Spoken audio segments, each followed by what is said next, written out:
All right, let me call the January 16, 2024 River Trail School District 26 Board of Education meeting to order at 7 o'clock. As a reminder, please turn off or silence all electronic devices. Could you please join me in the Pledge of Allegiance? The flag is in the back. I pledge allegiance to the flag of the United States of America and to the republic for which it stands, one nation, under God, indivisible, with liberty and justice for all. And Mrs. Johnson, could you please call roll? Yes. Bianchini? Here. Camardo? Here. Friedland? Here. Grimpy? Here. I am here. Pfisterer? Here. And Ronstadt. We have a Here. quorum.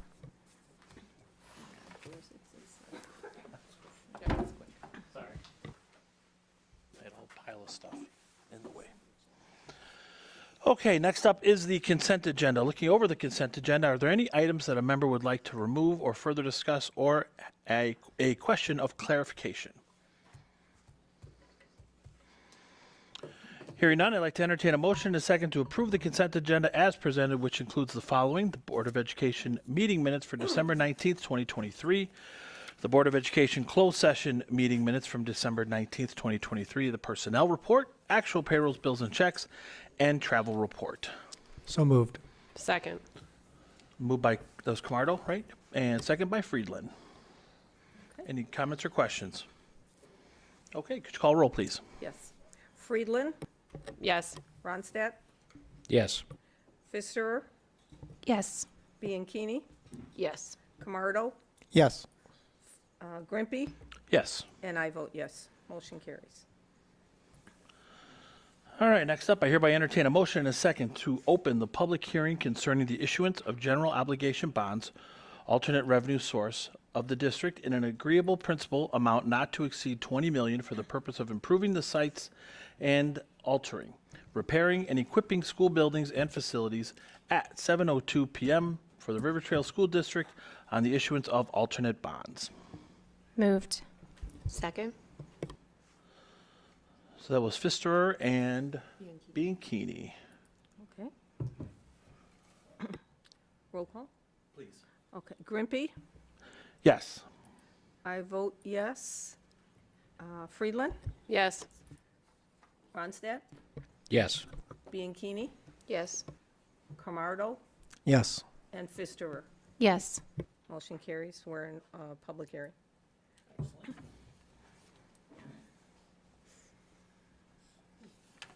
And Lyndall, you are up. Oh, okay. Or did you just want me to read that? Do is that? Oh, okay. Thought it was a pre-Valentine note or something. Afraid I'd look at it later. The next agenda item for the Board of Education is a public hearing to receive public comments on the board's intent to sell alternate bonds in the amount of not to exceed $20 million for the purpose of improving the sites of and altering, repairing, and equipping school buildings and facilities. Are there comments from the members of the board concerning the proposed issuance of alternate bonds? Hearing none, is there any public comment concerning the proposed issuance of alternate bonds? Hearing none, all persons desiring to be heard have been given an opportunity to comment on the proposed issuance of alternate bonds. Can I have a motion to adjourn the hearing? And Moved. a second. Second. Motion by Pfisterer, second by Camardo. Any comments or questions? Okay, Mrs. Johnson, could you please call roll? Grimpy? Yes. Friedland? Yes. Grimpy, Friedland. Bianchini? Yes. Pfisterer? Yes. Camardo? Yes. Ronstadt? Yes. And I vote yes. We're out of public hearing. We're out of public hearing. Okay, next up, I need to hereby entertain a motion and a second to open the public hearing at 7:05 p.m. for the River Trail School District 2024-2025 school calendar. So moved. Second. Moved by Friedland, second by Pfisterer. Could you please call roll? Friedland? Yes. Bianchini? Yes. Camardo, Yes. Ronstadt, Yes. Pfisterer, Yes.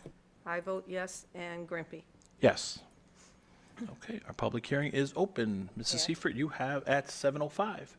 Excellent. Thank you very much. Good evening, everyone. I'm here this evening. Typically, you would not be hearing about school calendar or calendar dates during public hearing.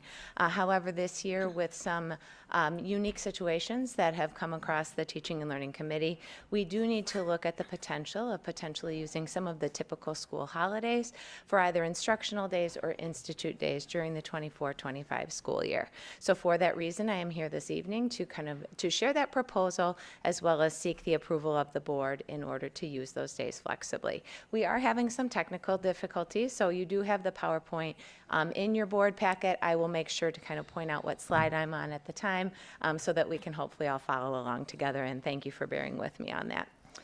So just looking at the historical context of school holidays in general, there was a public act effective in 2009 that essentially gave control to the local level to make decisions on how to utilize school holidays that were deemed holidays by the state or by the national government.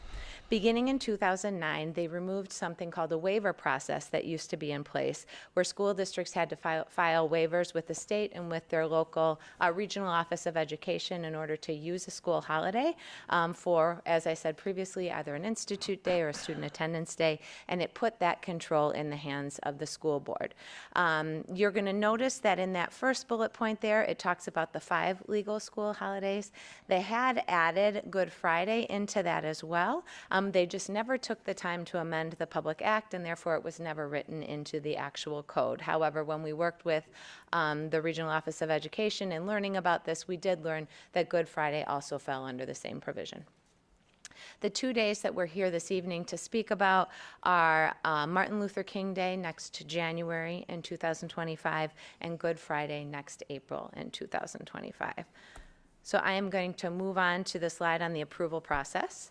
The school board has the opportunity to either hold school, schedule teacher institutes, hold parent-teacher conferences, staff development activities, school improvement days on any of these holidays, as long as we hold a hearing on that, provide notice to the public prior to the hearing, and make sure that we honor the people who those holidays were reserved on those days or the next day of attendance if students are not in attendance.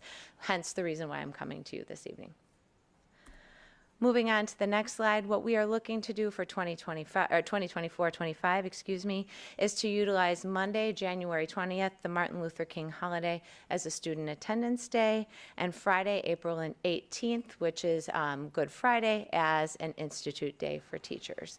There is a memo in your board packet going over more details of the calendar that will go into some explanation for these dates more specifically, but these are the 2 specific holidays that we are asking the board to consider making an accommodation for the 24-25 school year. Thank you. Does anybody have any comments or questions? Yes, Donna. Do we have to do this every year, or is once we waive these, are they waived forever? They are waived. Because we bring the calendar before the board every year, we could always open up the conversation whether we want to use them as a student attendance day, but we do not need to come to public hearing every year once the board has given us permission.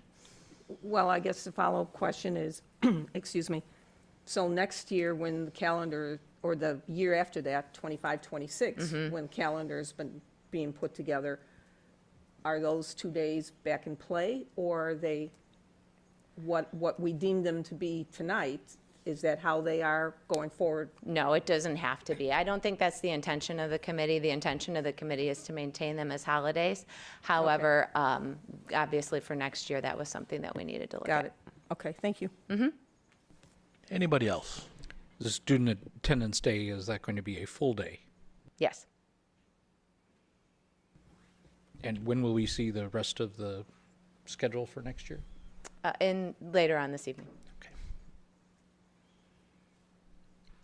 Anybody else? All right. Thank you, Mrs. Seifert. Thank you Appreciate very it. much.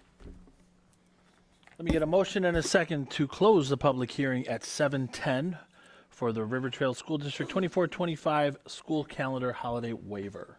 So moved. Second.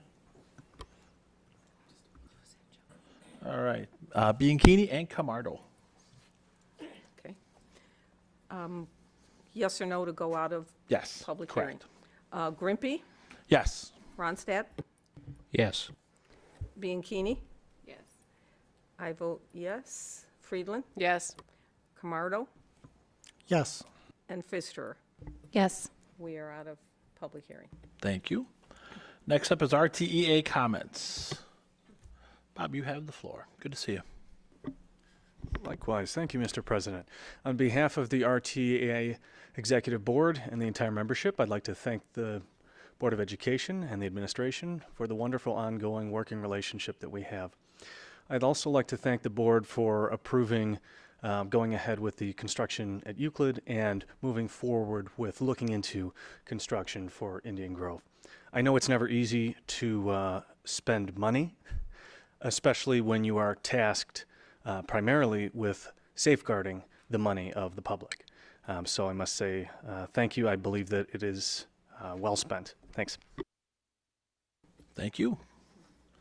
Okay, next up is visitors' comments. At this time, I would like to recognize any members of the audience to approach the board with their comment or question by completing a visitor comment card. Please do note that the board and administration typically does not respond, and if you wish for a response, please provide your name and number or email for a member of the board or administration to get back to you. Speakers are encouraged to limit their time for others to participate, a 3-minute time limit per speaker, and an overall 60-minute maximum for visitors' comments. Majority of the board can vote to extend the time as deemed appropriate per our current policy.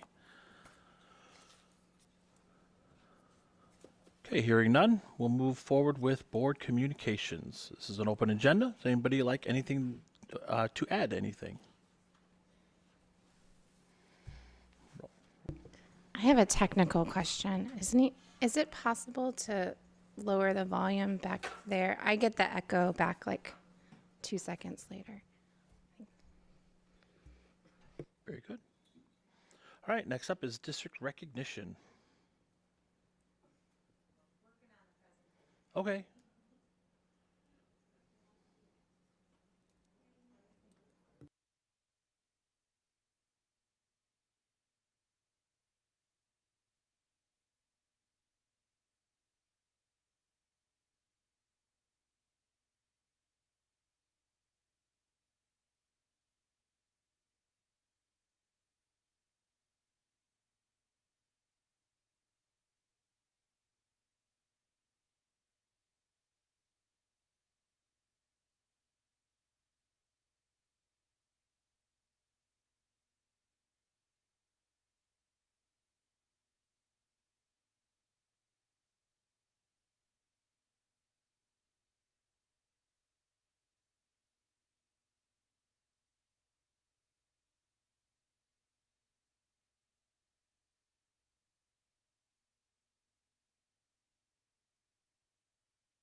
Great. I'm going to mention something. No, so on this Saturday, the 20th, RTMS is hosting a parents' night out. I know tickets are still available. You can purchase them ahead of time or at the door, and that's to support the PTC, and it's right at the Red Barn. So it should be fun, but you can check out the PTC site for RTMS to get additional details. We also have the PTCs across the whole district are doing an outing for the Chicago Wolves on February 28th. January 28th. That's close. Tickets are still available.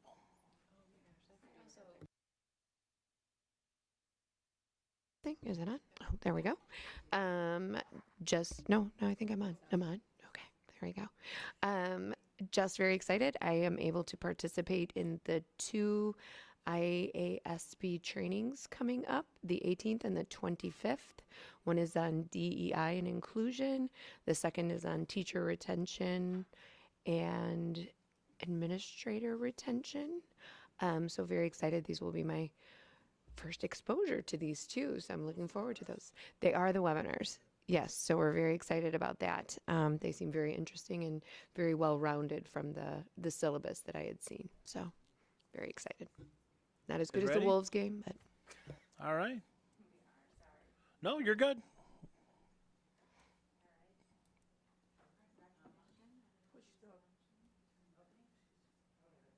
There we go. All right. Georgette Citus. Hopefully you all know me. Mrs. Kralmeski asked me to come and discuss Winter Carnival. I was very excited because I've been doing Winter Carnival at least 15 years now, and I don't think it gets the recognition it deserves. It is such a community event. It is all parents, really. Parents volunteer to help us, the donations, the prizes.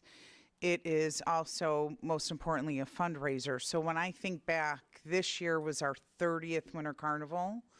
Again, I've been doing this for about 15 years. The last, I'd say 5 years, we've raised a little over $3,000. Even before that, when I took it over, it was $2,000. So 30, let's just say 2,000, that's $60,000 that River Trails Middle School has given to various foundations. Since I've been doing it, and I know they did it before I did it, we look for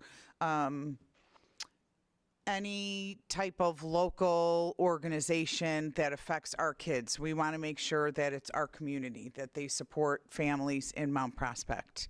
The past 2 years, Make-A-Wish has been winning. We've had Make-A-Wish students.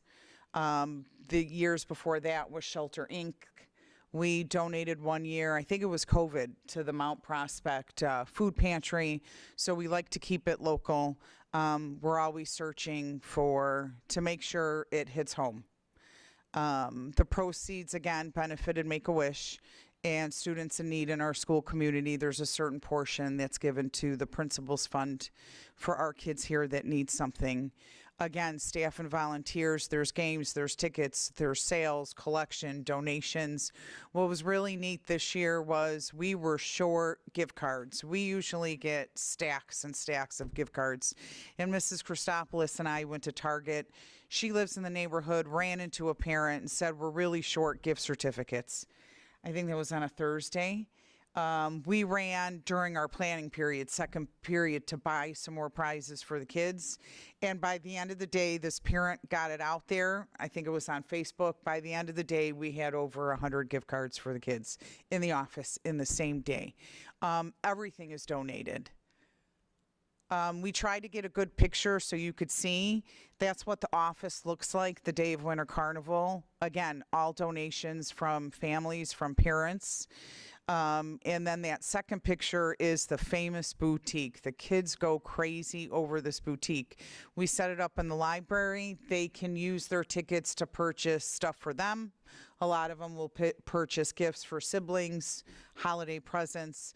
But again, everything in that boutique is also donated from parents. So the students purchase 5 tickets for $1. They play a game, they submit their ticket.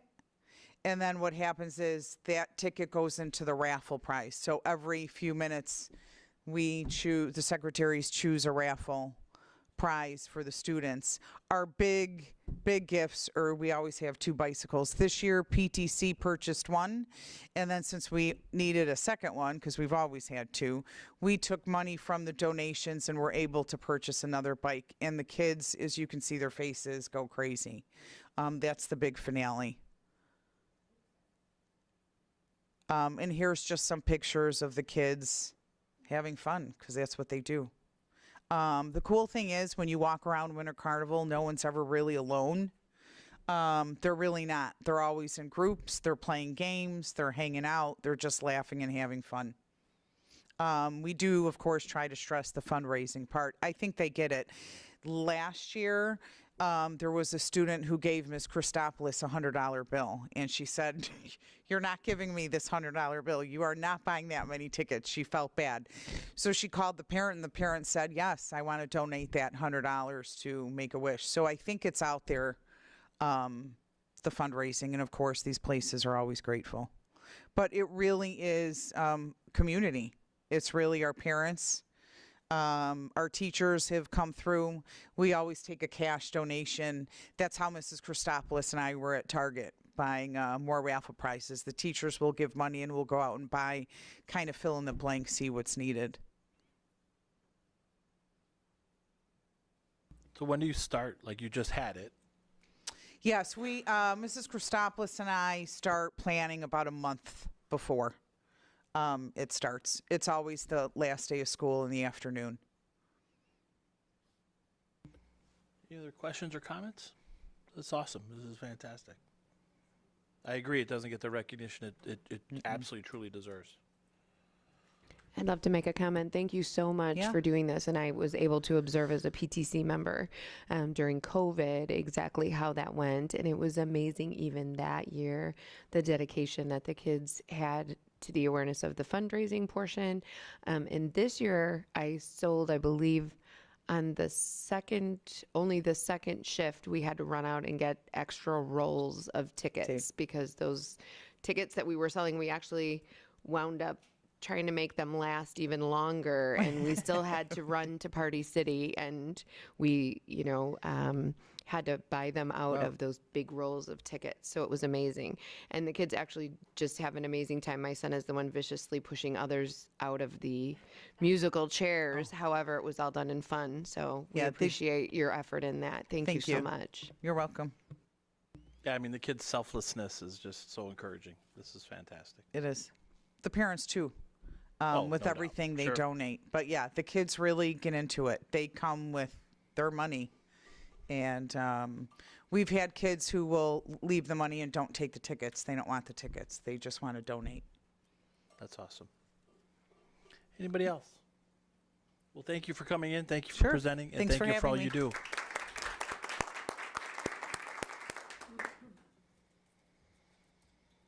Okay, next up is new business, education services. First up is the River Trails Middle School update. Mrs. Kromeski, you have the floor. Oh, the excitement.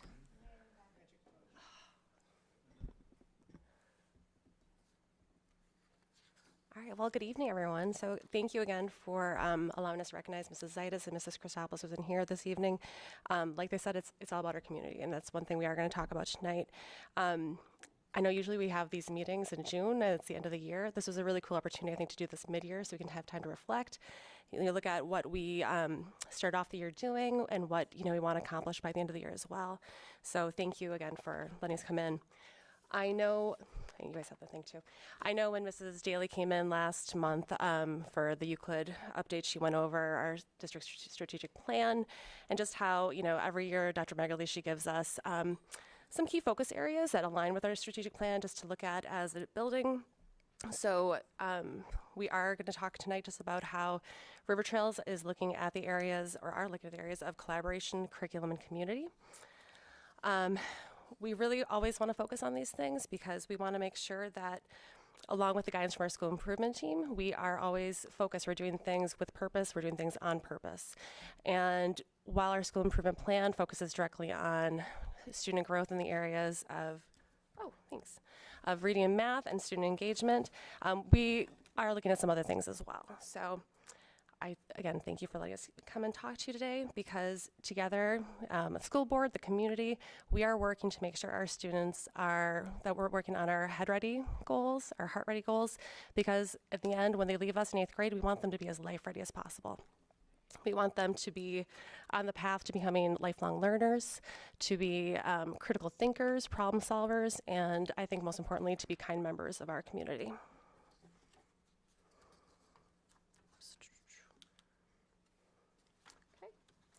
Originally, the background, I think, was a picture of Prairie Trail, so I added a picture of River Trail so you know what that looks like, even though you're here in our building. And again, we are looking at, if it catches up, Do I need to do a double click? Okay. Yeah, so these 3 areas. And I'll come back to them, but this is just kind of an overview of what we're going to talk about today. So in collaboration, really looking at how we are maintaining and cultivating our culture of collaboration here at River Trails. COVID, we really took a hit. You know, our doors were closed. The teachers weren't able to talk as much. They weren't comfortable talking as much to each other, collaborating, working together, brainstorming. So that's something we've really been working on since we've been truly back in the building for good. Also looking at targeted professional development and how the teachers can collaborate together along with admin. When we're looking at curriculum, looking at just how we can use the best, the most highly impactful strategies for student engagement, student learning, as well as looking at our multi-tiered system of support process, which we'll talk about in a second. And then with our community, you know, all of our principals, we send out a lot of newsletters and emails, but we all, I think, have a goal this year to really improve our two-way communication. How can we hear more from the parents, more from the community? And we also, at River Trails, we want to increase our student-staff connections within the community. So we'll talk about that as well. But starting in the area of collaboration,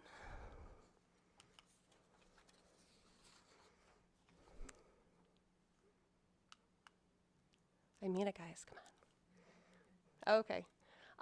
Starting that area of collaboration, and really, for the past couple of years, a big thing for us is we, at River Trails, this is a very special school. We have teachers who've been here for decades, literally. And one of the biggest things, I think one of the most special things about our building is how we collaborate together, how we work together to reach our goals, to help our students find success. So this year, I mean, no different than others, we started our school year off with our Institute Days. We worked really closely together to talk about and discuss and really analyze our new evaluation rubric, and looking at how can we move from proficient to excellent, looking at those differences from the old rubric to the new rubric. So we spent quite a few days, you know, using our Institute Days, using our Late Start Thursdays, going through all those domain areas, having teachers talk together in groups, talking about, this is what I found successful in my classroom, this is what you could do. And I think the most exciting part was having teachers say, hey, why don't you come into my room when I'm doing this, whatever lesson it might be, because you can see how I'm doing it. So it's just, again, just kind of building that collaboration unit. We also spent a lot of time, as did I think all the buildings this year, working on safety, looking at safety practices. I think we all had a safety day where we did all of our drills, you know, our relocation drill, for example. This was the second time ever that we did a relocation drill. Our first one was in April of last year. So using the information that we learned from our people at the police department, the fire department, and then also with our crisis team, we really kind of analyzed how things went in April and how we can make that better. So we thought at the beginning of the year, the kids are fresh, they're listening, the teachers are excited to see what things look like over there, because we want to make sure in the event of any kind of emergency, whether it's the pipes or whatever, if we have to go next door to the church, that everyone knows exactly what to expect. So practice doesn't make perfect, but it does make things better, right? So we did have the chance to do that again, and it went very well. And we met with Officer Sill and Mr. Miller from the police department, or from the fire department, and we're still continuing to work. We're still continuing to figure out the best ways to make those things happen. We actually also had an opportunity to bring those two gentlemen back in on a Late Start Thursday. We did some tabletop discussions on safety. So the teachers would have different scenarios, different emergency situations, and the police department and the fire department were right there to kind of give us feedback as we go, which was highly, it was a really great experience for our teachers, just to really affirm that what they're thinking is right, that they can take action, and that's okay, that they have to take action if something should come up. So that was really awesome. And we also used that time just to, again, clarify roles and responsibilities and empower our staff. The last picture I have on here, just talking about a little bit more about our culture of collaboration, is we are very lucky to have innovation coaches in our building. They split half their time being coaches, half their time teaching encores, and they've really spent a lot of time with our staff encouraging them to sign for coaching cycles, really focusing on the student-based learning, the student-based cycles. And what we've heard halfway through the year is that things have just become even better. They are really being invited into classrooms. They are having teachers sign up to come and meet with them. They are collaborating. They're being thought partners. They are co-teaching. They are using our coaches as data collectors, and it's really something to improve their craft. Okay, moving along with collaboration, targeted professional development. As you can imagine, at the middle school, we have a lot of different disciplines, so it's kind of hard. We can't do a one-size-fits-all professional development necessarily. So we mentioned, some things we did in the beginning of the year, but we also brought back something a little bit different. Way before COVID, we had something called self-inspired professional development. So it's something we brought back this year. We affectionately call it SIPD. It's a lot of letters. And the one caveat was that the teachers had to pick a research topic or something they wanted to study and learn more about that is directly linked to our goals, to our school improvement goals. It was very highly encouraged that they worked together with a partner. Some did not, and that was okay. But we have a lot of great teachers collaborating together. Some are doing book studies. For example, we have 2 of our math teachers who are reading. It's called Building a Thinking Classroom. We have a new teacher and a veteran teacher working together. And I know the teacher who has been here for 16 years said, wow, this has really changed the way I'm doing things. The kids are up, they're moving, they're thinking, they're talking about their thinking, which is very powerful. We also have some social studies teachers who are working together on differentiation. We only have 1 level of social studies, and there's some really high-level vocabulary, high-level topics that they're discussing. And we've always done a really great job kind of evening the playing field and making sure our students who struggle, that they're, getting some differentiation, some different things, different ideas brought across to them. But these teachers are also trying to figure out how can we help those students who are really, really excelling so they're not bored. So it's not giving them more work, but maybe give them different work. So they're kind of looking at how they're doing things differently when they have that gift of time now. We have 75 minutes per each class. So how can they use different sections in the classroom? How can they do different groups and really meet the needs of all their students? We also have our special education department, along with our school psychologist. They are reading the book, The Boy Who Was Raised as a Dog, which is all about brain research and how trauma affects the brain. And this is a book that I definitely would like to read. But they're saying, too, just how much we have to think about what kids are coming in, having experienced, and how that affects their learning. And then the last thing I just want to talk about, just kind of touch on, is we started doing a relationship mapping, and probably in December. So this was kind of just an initiative to make sure that none of our students are overlooked. So each grade level, there's a grade level spreadsheet with every single student listed on there. And so I kind of tasked the teachers with, tell me about these students. Can you tell me 2 non-academic facts about them? Can you tell me who a positive peer is in the building for them? And most importantly, I think, does the student trust you? And how do you know that? Because we want to make sure that no student is overlooked, that the students always have someone to talk to if anything should come up. And it's just all about the relationships, which will lead to engagement, which will lead to success, and obviously those social emotional learning things that we want to be happening in the classroom.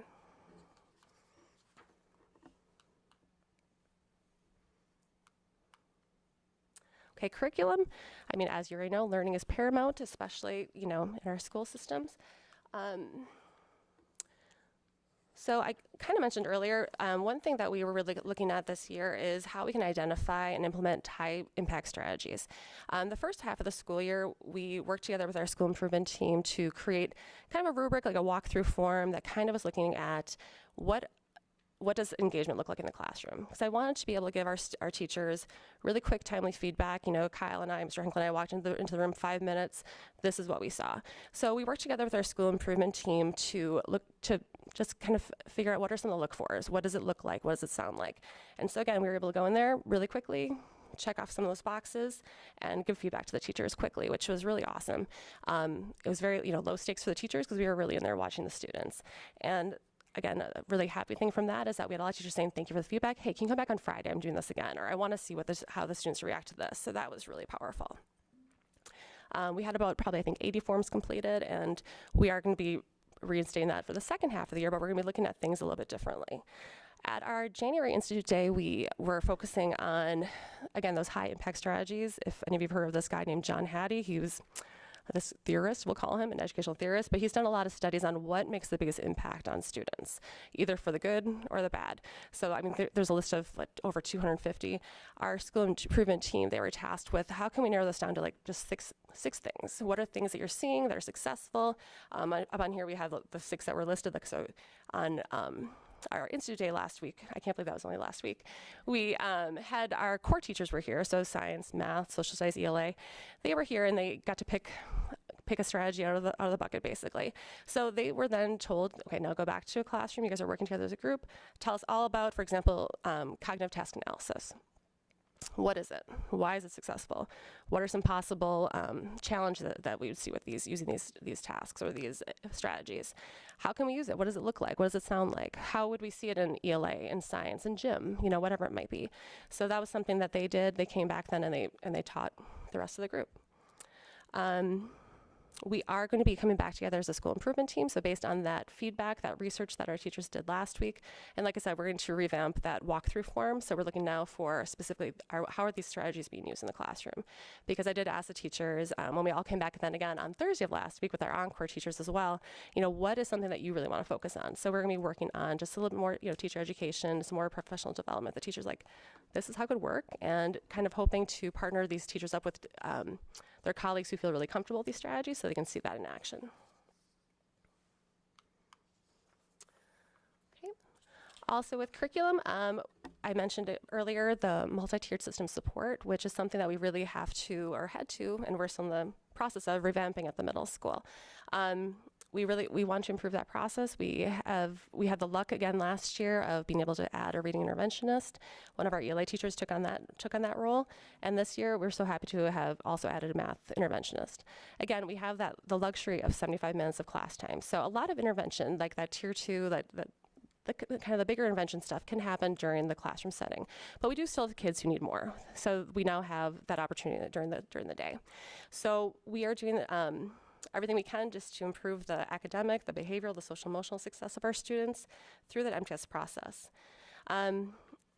We are working closely, so Mr. Henkel, our assistant principal, Mrs. Nister, our school psychologist, they're working very closely with our interventionists as well as with one of the coaches at NSSCO to really look at what is the exit and entrance and exit criteria to be in these programs. Again, these are very small classes.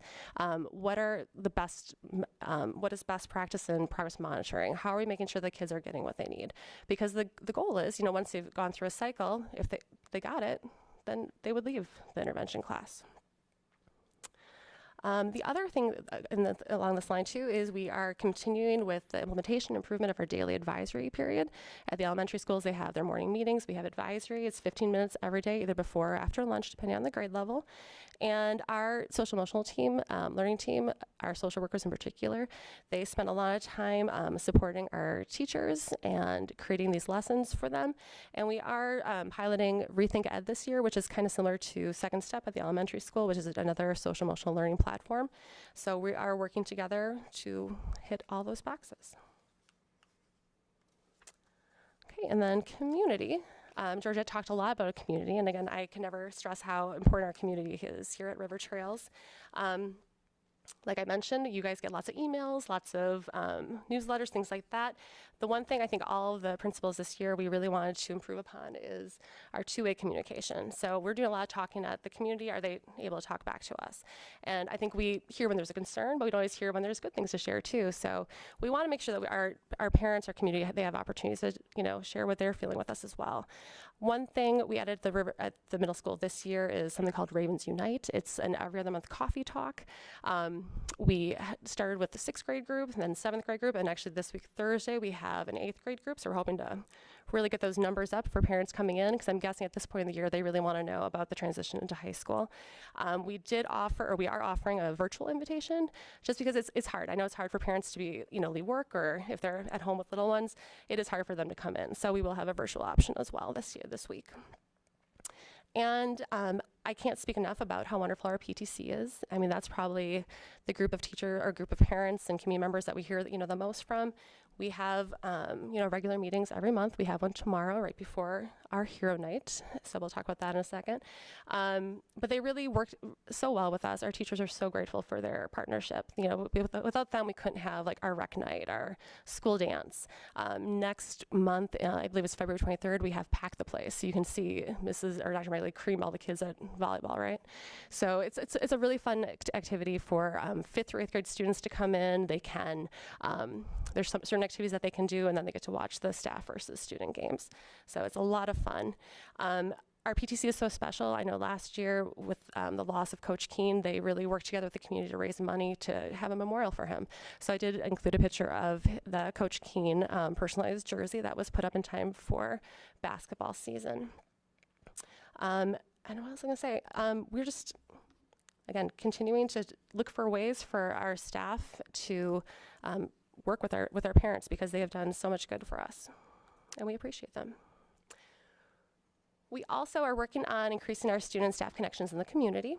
I have been in contact with someone at Horizon Senior Living. I know our music department, they've gone over to Horizon to do caroling before winter break. I've been talking with our art teacher, our FACS teacher, our family consumer science teacher, and how we can bring things over to share with them as well. In the past, we've had groups come over here for our music concerts, so that's another thing we want to always make sure that that invitation is extended to them. My dream of dreams is that we have pen pals with them with our social studies classes. Right now in history, we're around, I think, World War I going into World War II, so it's not quite their era yet. But we're hoping that, as we get into the 50s and 60s especially, we can maybe get either some kind of pen pal or some kind of way to kind of get these kids able to talk to people and hear from their own perspectives as they lived it. We had another wonderful Veterans Day. Again, that was open to the whole community. And we have Hero Night tomorrow night, so please, if you are available at 7 o'clock tomorrow, we have a fantastic presentation. That is something that Mrs. Zaitis, that's also one of her big activities, big projects every year.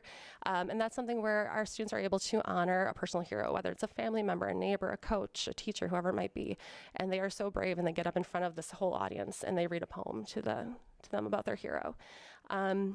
We also are looking forward to Field to Play 60, which is a wellness day for our students that will take place in March. Again, this is where one of our awesome teachers, Mrs. Trace, she reaches out to community members to have people come in to, do like fitness classes, to talk about wellness, to share recipes, things like that with our students. It's a whole day of just wellness and activity.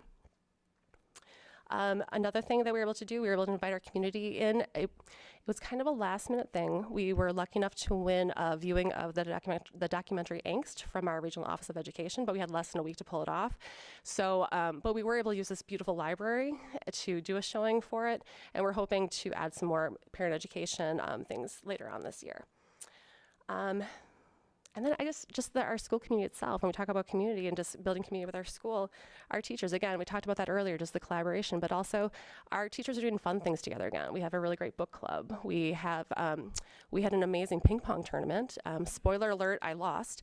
But I know Mr. Chung, he started ping pong club this year, and the teachers were really into it, so we had brackets, and Mr. Molesky won. It's okay.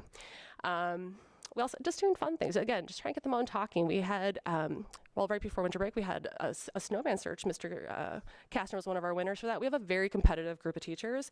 But the good thing is, it was getting them talking to each other and, just getting to know each other in a way that you don't always get to do during normal PD. So we are excited about just, getting people talking, connecting, and continue to build those important relationships. And again, I just want to thank you for inviting us here tonight. We have had, I think, a great year so far, and we're excited for all that there is to come. I have a question, if you don't mind. I know that we're not really talking about the block schedule anymore, but every year there's a new crop of sixth graders who have never had it. Mm-hmm. So are there still growing pains? And what can the elementary schools do to help, I guess? I'm not hearing a lot about growing pains in particular. I think we keep encouraging teachers to do movement breaks and things like that. I think that's probably the biggest thing, is just getting them up and moving.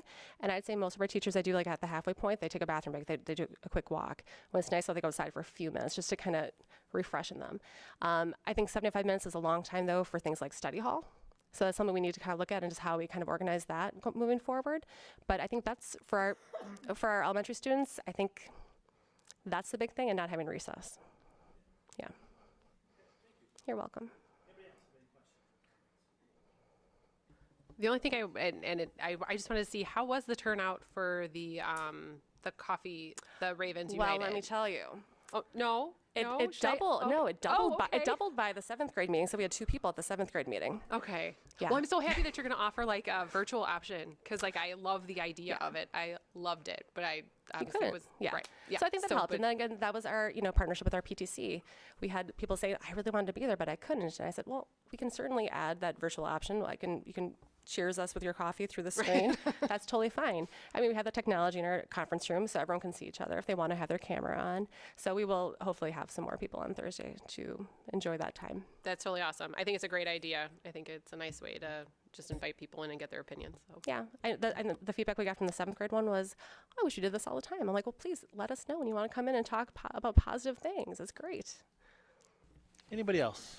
Robert, go ahead. Yeah, just want to say thank you for the wonderful presentation, and the middle school is really a special place. So you got the clubs are phenomenal. I didn't have those kinds of clubs in high school, and it's really amazing what the kids have for opportunities. I love the initiative about getting, the intentionality of getting to know students and really focusing in on them and approaching them from where they're at. That's so important these days. Yeah. And it was, again, wonderful seeing all the pictures, everybody together and learning and having a great time. Thank you. Anybody else? Yes, I just wanted to say thank you as well for the presentation and for the amazing things going on at the middle school, and just the interaction in the community with the children being able to go to the retirement community, sing for the members, things for the residents there was amazing. Just some of the amazing things that are going on just between teachers and students. I know just with taking Sizzler, the resident lizard home, that the staff really feel connected and the students really feel connected to be able to share those experiences together. Yeah, the reptile community is very strong. Yeah. Yes. Do we want to tell him how Sizzler got his name? I don't know if I know. He was So injured, Sizzler right? is the very, very big lizard, and unfortunately he has a scar on his back from some hot water.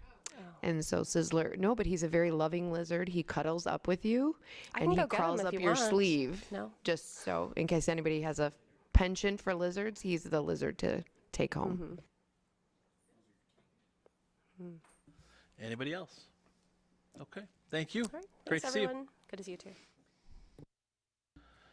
All right, next up is elementary classroom technology. This is an information item. Alicia, you have the floor. Good evening, everyone. Thank you for letting me come and speak with you tonight. I am really excited about this. This next point of conversation is something that I'm really enthusiastic about and I have a lot of experience with, so I'm just really thrilled to be able to talk to you about it tonight. And that is interactive flat panels here at District 26. So I know that this might be new to many of you, so I wanted to provide just this short slide deck so that you understand what it is we're talking about. So if you imagine for a minute projectors from maybe when you were in school or for what you've seen from your children's school. So just typically they're on the ceiling, maybe they're on the wall, but then they just project to the wall or a screen, and then basically it's usually mirroring whatever's on the teacher device. It's just, kind of a mirroring kind of a thing. But the difference with interactive flat panels are that they are a modern display solution. So a lot of districts nearby are moving towards interactive flat panels. And so one thing about them that is different from your traditional projectors is that they're interactive. So that's kind of like the biggest difference in them. The ones that we look at now, modern day, they have multiple points of touch. So you could have multiple students at one time. I think the clear touch panels, which are the ones that we're suggesting for purchase, have 20 points of touch. So you could take, multiple students and everyone could be writing at the same time, could be interacting at the same time, kind of in different zones. These devices, the panels can be standalone, which means the teacher could take their own staff device and be working with small groups of students. They could be working with a student individually, and then something else could be happening on the panel. So that's completely different from your traditional projector, which is always by nature tied directly to that staff device. So you could have a flexible space where the teacher is doing something and then students might be up here at the panel doing something else, because the panel itself can be standalone. And different panels have kind of different brains inside them. That's how my tech team and we were talking about them as we were vetting them, is the brains inside are all kind of different. So the one that we're really looking at it comes standard with an Android brain, basically. So it's full Android 13. So it's like a giant full Android tablet, but it's on the wall. And then we are suggesting getting an additional PC module. So you slot that in, and then basically you have a full PC computer, and then you switch, and then you can have a full Android. So the ability for what you can do with these is extremely powerful, and it's like nothing that we can do with a typical projector. In addition to just that, which I've just described, they also have floating annotation tools. So regardless of what you have up on the panel, there's like a little side arrow that you can tap, and then there'll be pens and highlighters, and you could do like screen grabs. So let's say we've got a video up on the screen, or we've got a picture, or we're doing something on like the whiteboard function. You can then take the floating annotation tools and you can circle. You could point to, like if you're doing something about a butterfly, you can point with a pen to the wing. You can circle the cocoon. You can even do like a screen grab and grab that and then move it around. So there's a lot you can do regardless of what is happening on the screen. There's always this floating annotation tool. And then that's got full whiteboarding functionality. So we would plan to still have teacher whiteboards because teachers love a whiteboard. And so even like the real physical ones, we would still keep on the sides. But the digital version of the whiteboard, it allows the teacher to, just as if they're writing on a regular whiteboard, there's all these pen tools and the highlighter tool. And then there's even like an infinite canvas. So if you are running out of room, you just pinch it and make everything you've written grow smaller, and you just kind of flick it off into space, and then you've got like an infinite whiteboard, and you can do even more. So it's really something. And then finally, they have this lesson creation software. So many of them have like fully developed standards-based lessons where you can just kind of filter by grade level, by standards, by subject area, and they've got fully developed lessons that the teacher can bring up. And then you can also design your own lessons. So that's kind of what these are in a nutshell. And then the next slide I've got here, this is where I have just the table so that you can kind of see in comparison. The flat panels are on the left. The short throw projectors, these are what we have the fewest of in the district right now. This is kind of, we had been purchasing some of these over the past year or so, and then the ones on the right, this is what we have the most of currently. So these are the ceiling mounted kind of like traditional old school projectors. And so the things that I really want to point out for both the middle column and the right column is that these projectors have multiple components. And so multiple components that you have to purchase. So the projectors, the lamps, the whiteboard, the interactive bar for the middle column there. And so all of these have points of failure.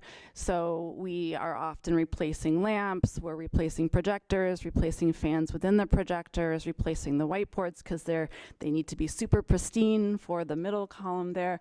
So the thing to really be aware of for the interactive flat panels is it's all in one. The speakers are all in one. The microphone is embedded within it.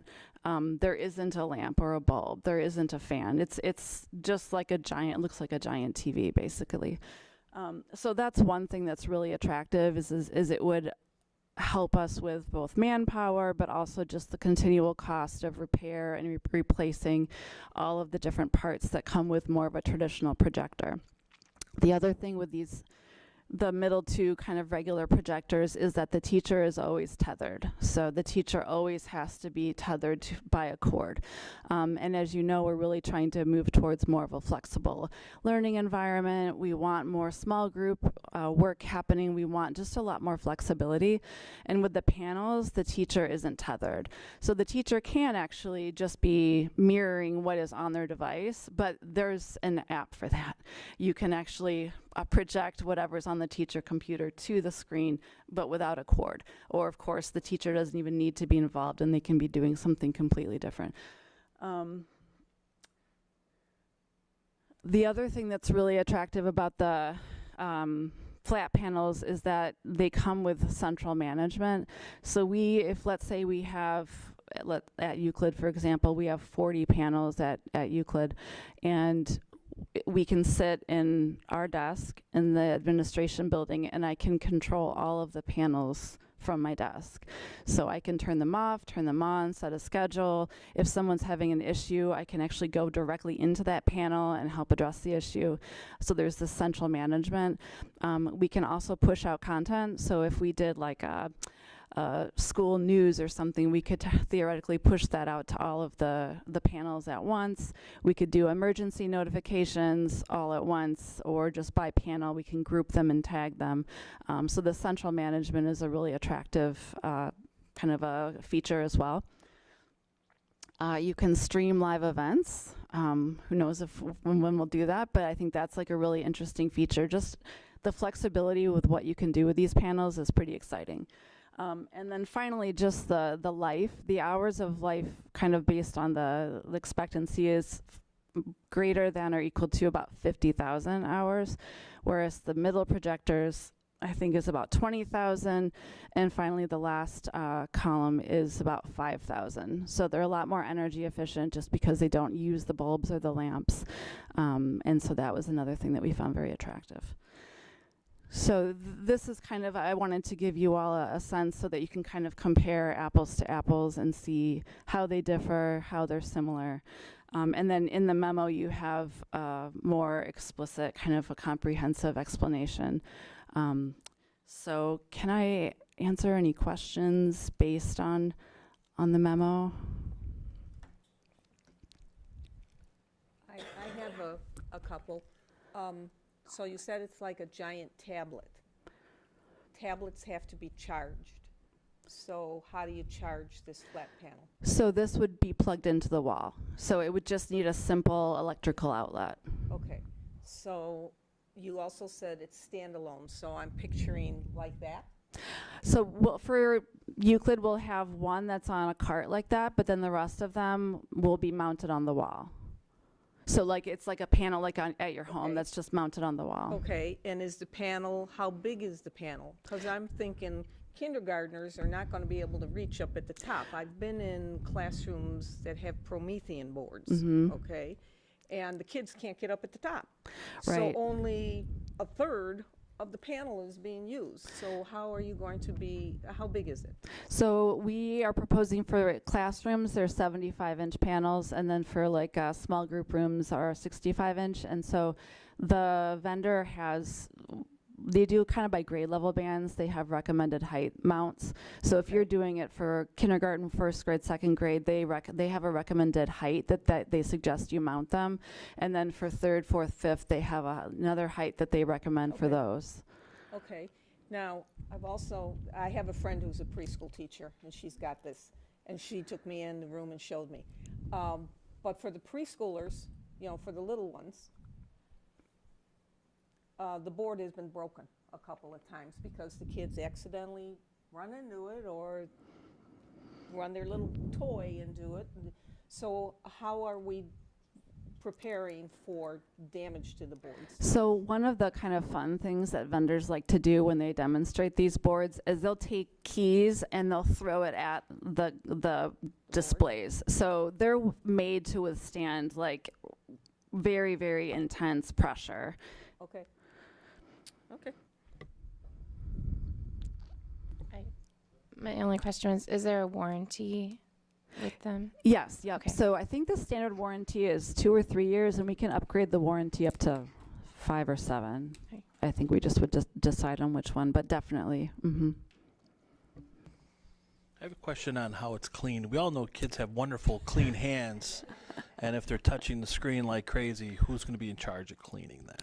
I would say probably the classroom teacher. They would have like microfiber cloths and whatever the recommended, if it's like a computer cleanser or like high percentage of alcohol spray or something like that to put on the cloth. I will say the only frustration that I personally have is I can remember when Mr. Toombs spoke about the short throw projectors, and it wasn't that long ago. And obviously technology changes very quickly. So, what will the technology be when we try to finish this project?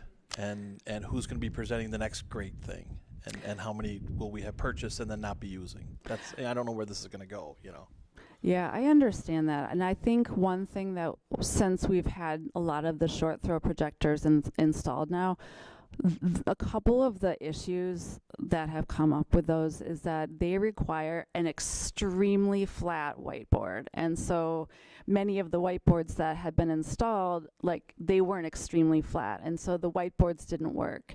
And so then they had to be replaced. And so it's just like a flaw of that kind of a projector is what you need for the surface is so specific, plus the calibration bars or the interactive bars you buy have to be recalibrated all the time.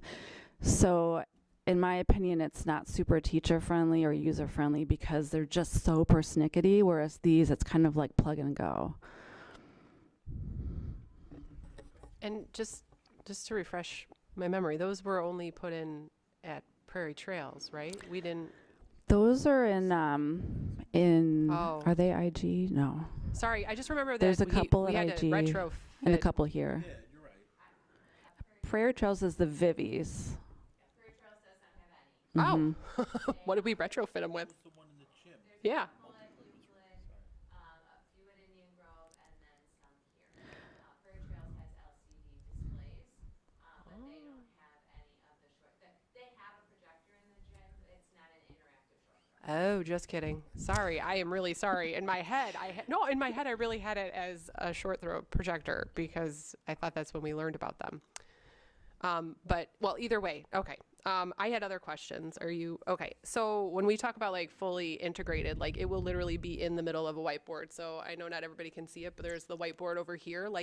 It will literally fit into it, and then on both sides it'll have I two think extensions of imagining Okay. that it'll be okay. in the middle of the teaching wall, and then there will be two whiteboards, Perfect. ideally on either side. Nope, that's totally okay. That's what I'm Yeah. picturing in my head. And then in terms of the tools that you'll be able to use with it, do we have to worry about the whiteboard, the regular whiteboard tools going on to any of the interactive flat panels? Will kids, I want to make sure that it's durable enough. So if somebody picks up because this is something I would do, I would pick up the dry erase marker and go to write and write on the interactive board versus the whiteboard. Right. In my head, I'm imagining it as not a glass front, but a front that's similar to our phones and everything else. So I just want to make sure that that's the case because I also know my children. Yeah. No, honestly, I don't know what would happen if you took a whiteboard marker and you started writing on the interactive flat panel. I could find out because that's interesting to know. But we did have them in my previous district, and that specifically wasn't an issue. Okay. That was actually going to be my next question, is if you've had experience with this, and then what yes. was the teacher feedback? Yeah, teachers really liked it, partly because of the flexibility that it offered, where they didn't have to be tethered. Being tethered is so constricting, confining for a teacher to be able then to be anywhere in the room and to be able to be doing something else while the students, if that's what your lesson calls for, if the students are up at the panel.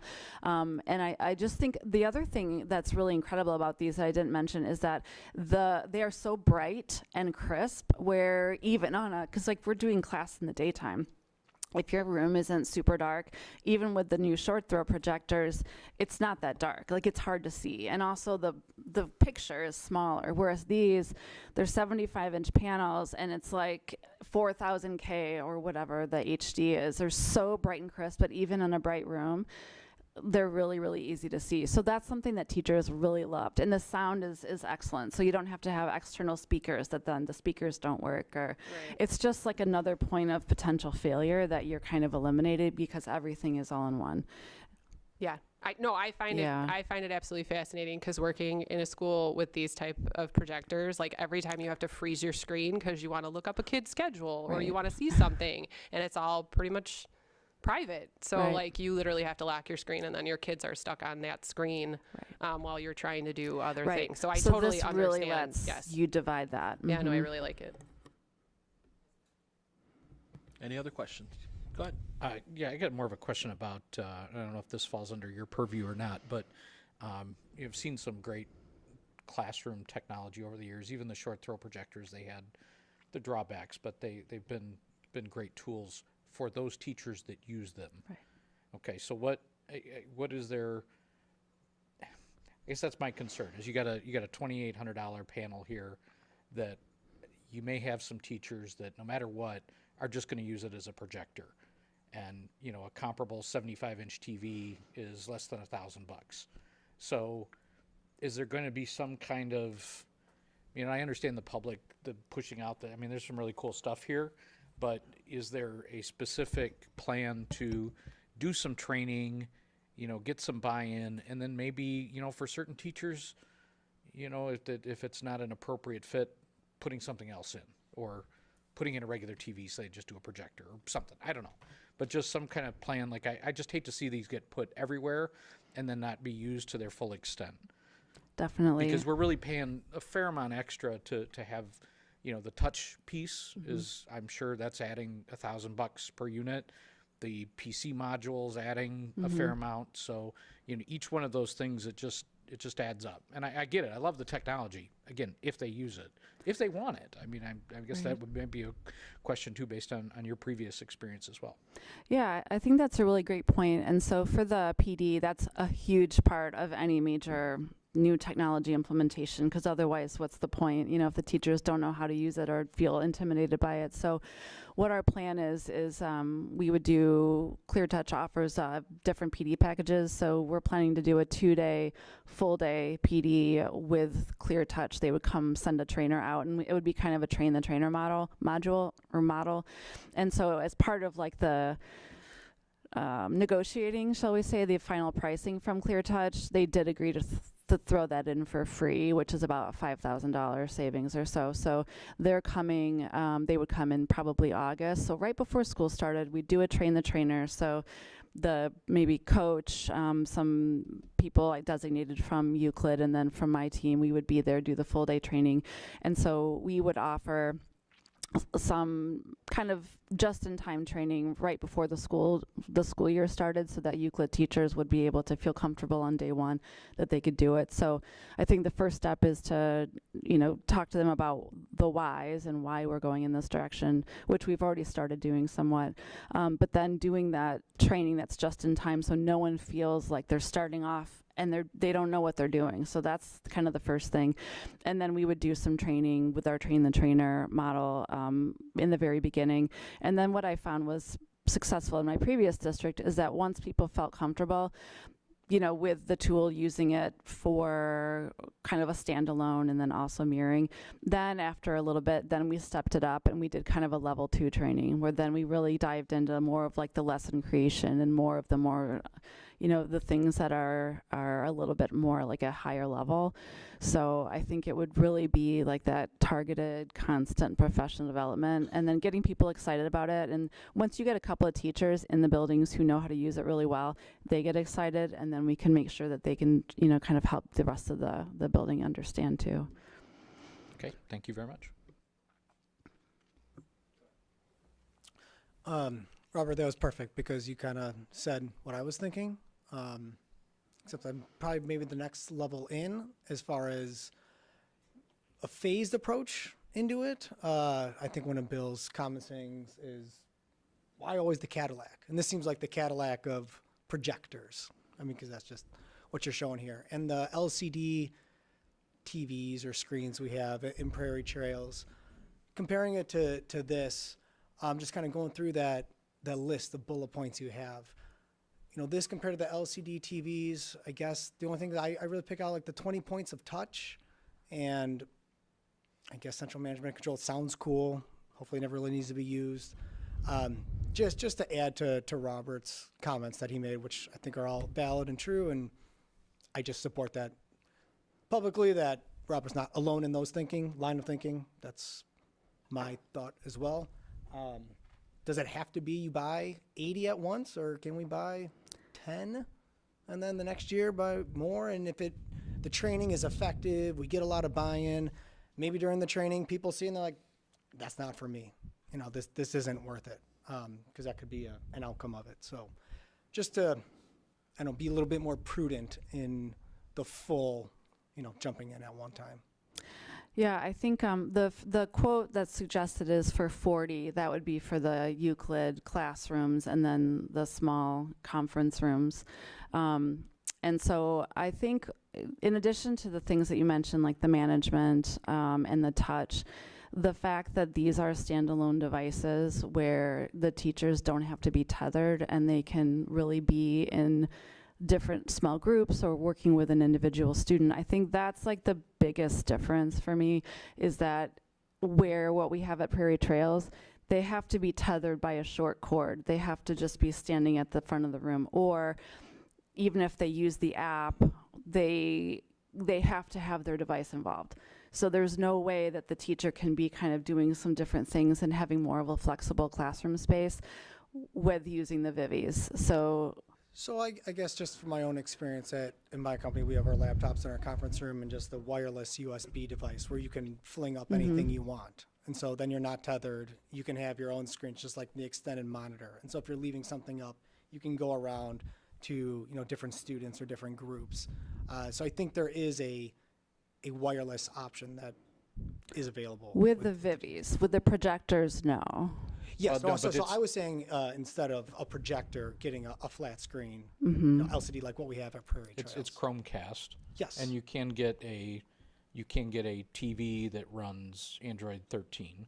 So, the central management stuff, just quickly looking at it, looks like it comes directly from this company. So, you can set them to auto update, and there's some things you could do just with Google, but, totally, you could have a, kind of any TV that you go buy at Best Buy is generally compatible with Chromecast, and a tablet or a Chromebook can project to that wirelessly right now.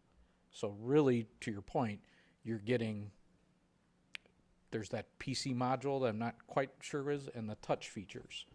And other than that, Yes. But also I think the teacher device still always has to be involved, because you're just okay, casting whatever is on your teacher device. okay, true, but you can also buy a tablet for a couple $100 and have that one dedicated for the screen. But is this also tied into the capital projects, because we're going to be taking Yes, I projectors was, down? So then if we needed projectors in some rooms, we've already done the capital projects. That's already moved on to the next school. yes, this is Then part we'd of have to go capital, back this and is remove definitely the- part of capital projects. So we'd have to go back then and remove the projector out of a classroom that was just remodeled, because we're doing Euclid, right? These are all going in Euclid. Yes, we're taking all the projectors out of Euclid when we do the remodeling.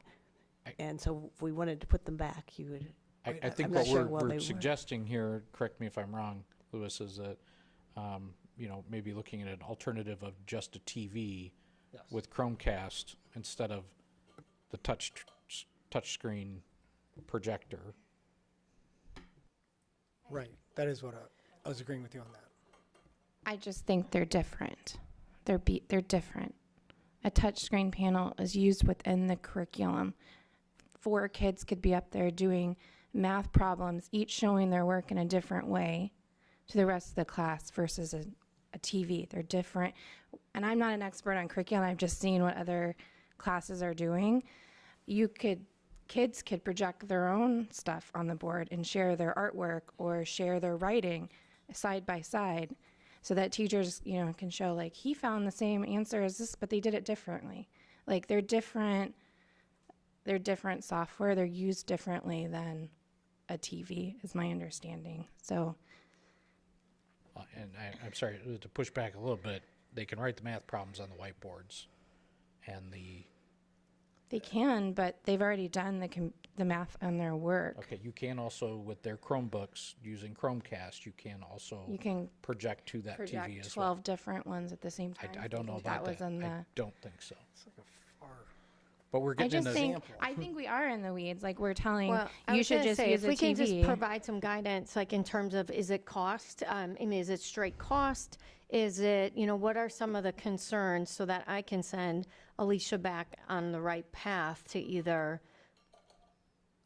she will do her homework on different options instead of just kind of spitballing out ideas. But, is it, which direction? Is it more of the cost? Is it more of the, Yes. Cadillac of, So I guess my thing, can continuum we of options? achieve an adequate or comparable level of education in our modern technology curriculum environment with $1,000 LCD TVs instead of $4,000, 20 people can go up there and barely find a space to touch all at one time? Well, I'll go on record to say that I'm comfortable with what's been presented. Anybody else? I actually have one more question I'm assuming that these are all, I should not assume, Wi-Fi related? Yes. So these will also just be on our secure network, or will these be on a Yes. separate network that's set up specifically for those items, which will also be secure? They would be on our secure network. Okay. I just want to make sure that. I had one more question as well too, and I apologize. Just in reviewing what we were talking about, and again, this just winds up affecting pricing. When I was reviewing the warranty information, it was particularly only talking about the panel itself, not really going into it. It appeared, and if I'm interpreting it wrong, please correct me. It appeared just as far as physical damage to the panel, not really covering some of the things we're talking about as far as the technology and whatnot, unless I'm interpreting that wrong. It was a 3 and a 5 year warranty for extended, but that did seem to only cover the panel.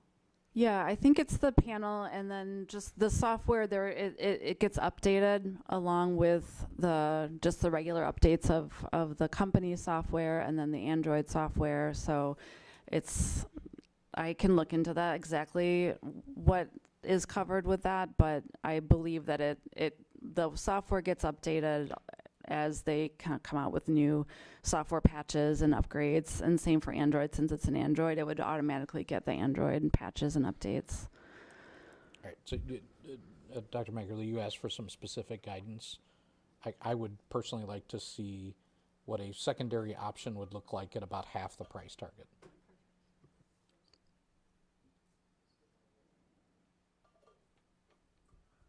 Disappointed. And I know this has changed, so it's hard to know how much information to bring without bringing too much information. So if there's any other pieces of information, that would be helpful. But that was perfect, thank you. Yeah, I think just a comparison to what the kind of Cadillac features are here, and we're not saying that we wouldn't approve it, but I think it's appropriate to do some due diligence here. But the target doesn't have to be half off. Let's have some flexibility. I said approximately, like a tier 2 solution, right? I'm happy with tier 2. Yes, I don't you're want asking to for- handcuff her to have to be half off. To confirm, you're asking for comparisons that aren't the e-learn, like some other solution that's not an interactive screen, because is that what you're asking? Because there's like 4 different bids on the letter. So you're asking some solution that's not an interactive screen. Leaving that, I think, to the discretion of the team here to achieve the educational goals at a lesser price point. I guess I'm with Donna because I feel like we did get a vendor comparison and a solution comparison, and this was their recommendation, and they kind of mapped out why the other ones they didn't feel were as good of a solution. So I'm happy with what was presented. I'm also comfortable with what was presented. Is it budgeted? Yes. I'm happy with what's presented. Yes, in the capital projects.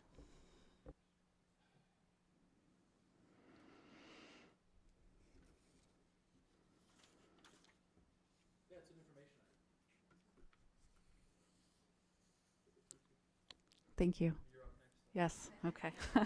I'll stay here. Okay, so the next... Just a second. Oh, yeah, Before we go on, what have we just directed the administration to do? She's going to look at another option.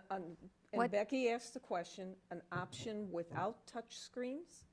Well, I think she actually has the other options here, It's just providing maybe more clarity after listening. I mean, it's hard for us to do that on the spot, but it is helpful for us to listen to your dialogue and then maybe provide some more clarity on why or why not these options, or go back, debrief what we've heard, and then have a discussion about what is best for our kids, our learning plan, our goals. And it might be the exact same option, but I think this is helpful for us to at least debrief and then come back with your action, more information, Yeah, so the more next detailed meeting- information next The month. next meeting will be information and action. Sorry. Information and action for the Yeah, next meeting. and I do, to Becky's point, I see the ViewSonic option on here, and it's $1,000 less per unit, probably, and a little bit more than that on a 65-inch, so it could potentially save the district close to 50 grand and accomplish what percentage that this solution would. That's really the question we got to ask ourselves, in my opinion.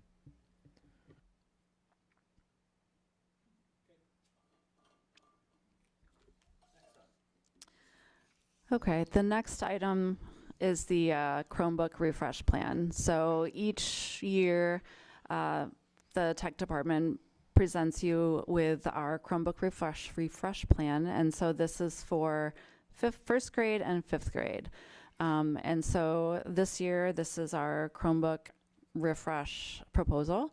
The difference between this proposal and the proposal that came through last year and years prior is that we are recommending that instead of only kindergartners getting touchscreen Chromebooks, that all first and fifth graders, and then that would eventually, once we roll through the next several cycles of refreshing Chromebooks, that all students receive touchscreen Chromebooks. And this is really largely for accessibility, and just from my own personal experience, and then that request of teachers who have seen students with both, but really feeling like touchscreen Chromebooks are really the best choice for especially elementary age students. I would argue everyone, myself included, I prefer a touchscreen, but really the software that we have on our Chromebooks, I think that we don't utilize it fully because we don't have the ability for students to write with their fingers. That's like several of our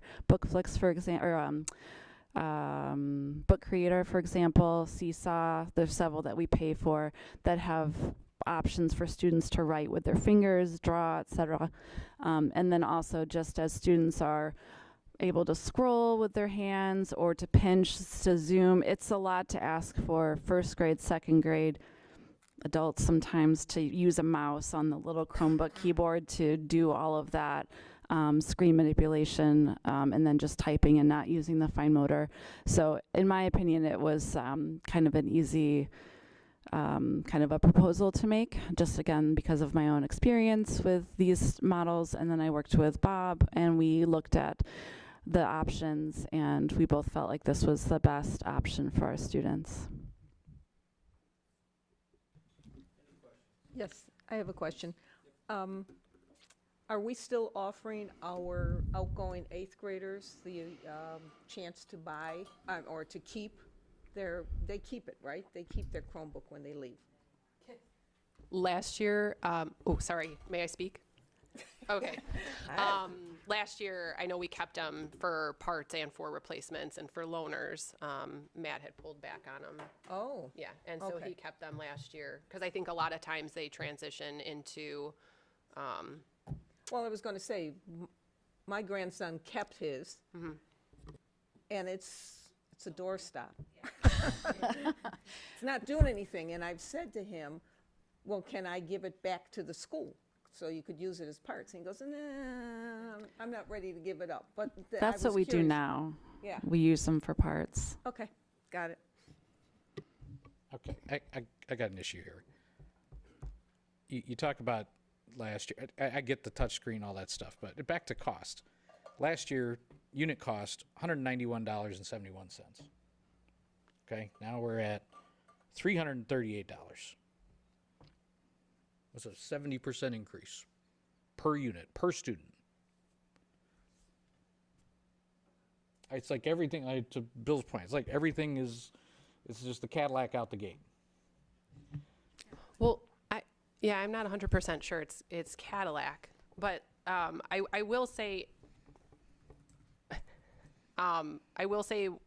working in classrooms and working with students who need additional,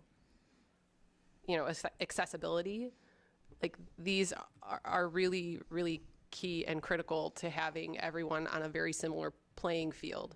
And I'm not just talking about our younger students, I'm talking about students who may have visual disabilities or individuals who may have mobility issues. So I think that we should probably think of this not so much just as like an item for a few students, but for a lot of students, and typically like our students who need it the most. So my concern is primarily budget on this. So to go 70% up, just every individual decision we make that accumulates. Did you say that used to be $199? $191 last year in January is what we approved. And now Okay, but now that's it's not a 70% increase. It's about 70%. Wait, what are we looking at? Aren't we looking at the 338? Yes, last year that laptop batch cost $191 per unit. Yeah. Now it's $338. And we're talking about 400. So you're talking about a difference of dollars of.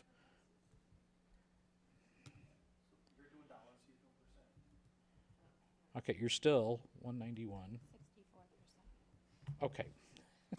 You're still $147 more per unit times $400 is a budget increase over last year of $58,800. Just calling it out. It's a different kind of model. Oh, and I get that. I totally get that. It's a better model. It's awesome. It's not just that it's a better model. It's got a functionality that we feel like is really necessary for our students. So I feel like there's a lot of different models out there that have touchscreen that we could have looked at, but we didn't look at those. We looked at the ones that were consistent with the brand that we have been purchasing, so that we can reuse spare parts, so that we can kind of continue to do that and save the district money. But I feel like we felt strongly enough that the touchscreen was important. And so it's not that it's like the best computer out there for kids. It's just that touchscreen is something that we felt really strongly about educationally that we needed to, and for accessibility. And so we felt like we looked at, what models were available to us, and this is the one that we felt like was the most reasonable, was still in line with the brands that we had been purchasing previously, that we had good experiences with. So that's where we landed on that. Can I ask those? I don't recall what my grandson had in 214. So is 214? They give them iPads. Are they touch? Are they Yes. touch? So that's what we're doing. We're preparing our students. We're trying to make the transition over to the high school. It's something they're familiar with. The other thing too is, I would venture that just about every household has some type of device in their household that their kid has used that's touch. And I know that there are many times people will sit down and go, oh, I thought this was touch, when they get to computers and all that. I'm the only one who still uses a mouse because I haven't figured out how to do the keyboard, this little thing down here. But if it was a touch, it would be so much easier for me to do this. I think what we're doing is preparing our kids for the transition into the world. You go to any kiosk, go to McDonald's, you order off a kiosk that is a touch. You go, everything is touch nowadays, everything. And that's, coming down the pike, maybe it'll be thought process later. But we're just preparing our kids and giving them the tools and the technology and that is out there right now, that they're already working with in the community. I know when my kids first went, I remember sitting at a school board meeting, I was on the school board when we brought in the first computers. And I remember saying to the one guy on the board who was a tech specialist, well, big deal. So they have to wait 2 more seconds for the screen to appear. And he looked at me and he said, you don't seem to understand, out in the real world, It's instantaneous. And that's what we're all used to right now, is the instantaneous. You click on it, it's there. And I was arguing, oh, big deal, they don't need it. Well, this is kind of the same argument. The kids are already used to touch screen everything out in the real world. Give it to them in the classroom too. Hold on, I have two questions. And I think you answered mine in an email, but I didn't see it, so I apologize. But CDW is right down the road. We have to pay over $1,100 to have them ship it. We I can't- emailed and the vendor said, "Oh, we haven't done that since pre-COVID. Let me check." And he just got back to me tonight and said, "Yeah, we're still not doing it." So they are requiring shipping, unfortunately. And could you just explain your rationale for the grades that you've selected, please? The grades. To give the touchscreens to, why you selected them. Well, it's just the refresh cycle, which we get new devices for first grade and fifth grade, and then they keep them as they go through. So it really was just a point of entry. I just want to reiterate that, make sure we're all on the same page. Okay, yeah. So a couple things. Donna, to your point about touch, I don't, and they said it, there are other options at perhaps a lower price point. Okay. The second thing is, if you're really talking about continuity between River Trails and 214, we should be perhaps looking at Apple devices versus Android, because those are different ecosystems. The kids generally adopt pretty easily to the touch technology, whether it be on one thing or another. Your per device cost on the Apple side is going to shoot up. Also, if you're going to mimic that experience, there's Google tablets out there, or Android tablets, that are closer to that $250 price point or less, that can give them the touch and more mimic an iPad-like experience. So, again, I don't want to get in the weeds, but okay, we're in. But again, the same direction as last time. I personally would like to see an option at a lesser price point, closer maybe to that $250 mark, because a 64% increase year over year. One thing I'm not sure about, but the number that you were quoting from last year, because I wasn't here, but I'm not sure if that included the $30 or $40 of the Google management fee per device. Fair enough. Even if you tack that on, that's still a pretty big bump year over year. I mean, we can get into the iPad debate, but yeah, I think they should be iPads, honestly, because these are slow enough. These are slow. You help a kid on their computer, they are not fast. They are not fast. Having a kindergartner that had to transition to a non-touch screen recently in first grade, going from a touch screen to a mouse pad, there was a lot of learning and frustration in that, hey, I used to be able to drag, I used to be able to write. I'm trying to get to the book that I want. It's frustrating. So I support this. I don't know if there's a cheaper option. Maybe. I know that this model is in line with what we're currently doing, which I think saves us money on parts and making things interchangeable. So maybe when you're looking at it, if you could include kind of the anticipated savings of staying with the model and reusing parts, that would be helpful. Thank you.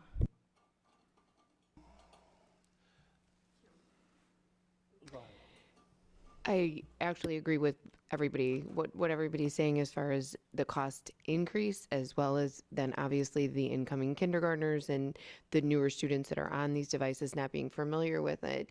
So at some level, if we're identifying the kindergartners, the first grade, but then including the fifth graders on that have already been working on these devices and whatnot, is there some kind of middle of the ground that we can come to that both sages are concerned about the financials, as well as then obviously provides the students the opportunities that we hope to eventually have the entire district transferred to. So I understand both points. Obviously, we want to give our students the best opportunity and not have these frustrating experiences of learning that transition, but we do have students already utilizing these slow devices, which I completely agree with you. And if we're categorizing them in this transition as well, that cost is also being included.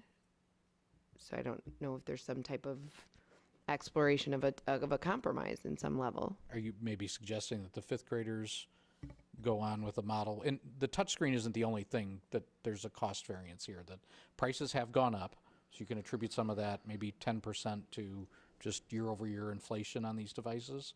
The touchscreen is one of them, and maybe the specs are a little bit. They're ideal. These specs are ideal.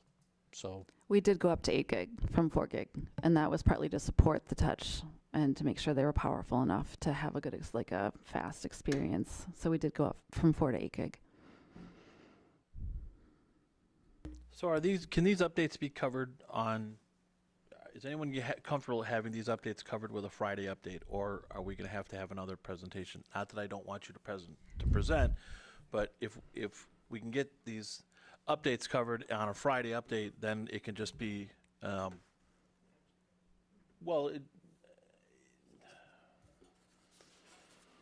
it can be as part of the consent agenda instead of having to discuss it all over again. I think if we're asking them to go back and look for other options, we should have it presented and be a separate action item. Okay. Well, we don't have to, beat it up. Us? No. Hey, 60 grand.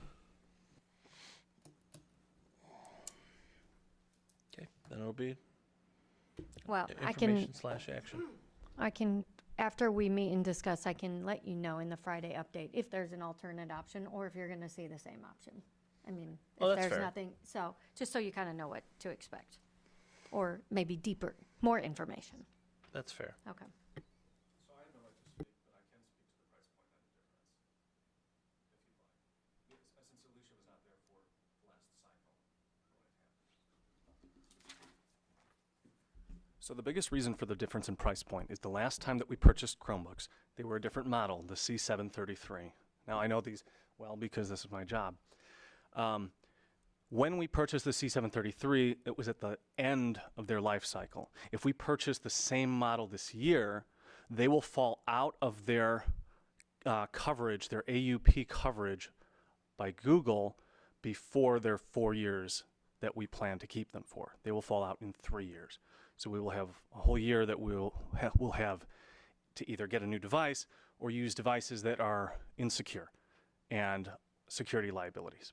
So we have had C733s. We've been able to purchase them for 3 out of the last 4 years we've had them. And now we cannot purchase them anymore. That's why they were so cheap, is because they were the bottom of the line. So now, these aren't necessarily the top of the line, but they are a different Chromebook. Right, in so much as the Chromebooks are different. They are not the top of the line Chromebooks. And yes, we do have the option to not purchase touchscreens. I think touchscreens are a great idea going forward. We have chosen to go with 8 gigabytes, which will make them faster. They have twice as much RAM, so they have twice as much memory. They will perform faster than the ones that you currently have, which are only 4 gigabytes. So that's really the reason for the price difference, is because it's a completely different model that is now the start of the new cycle. Because of that, we can purchase the same model for the next 2, 3, potentially 4 years. Well, no, not 4, they'll fall out. We can purchase them for the next 3 years. And so the price on them will go down, but we can still use the same model, use the same parts, and save the district money because of that. Thanks. Appreciate the insight. Does that change anyone's opinion?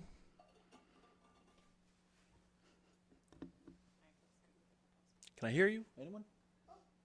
I'm comfortable with what was presented. Likewise. Ditto. I am as well.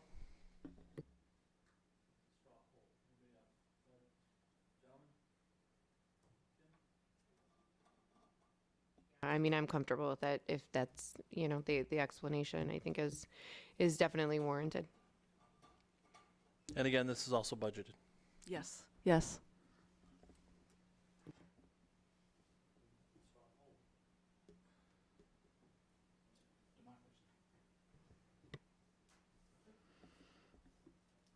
Thank you.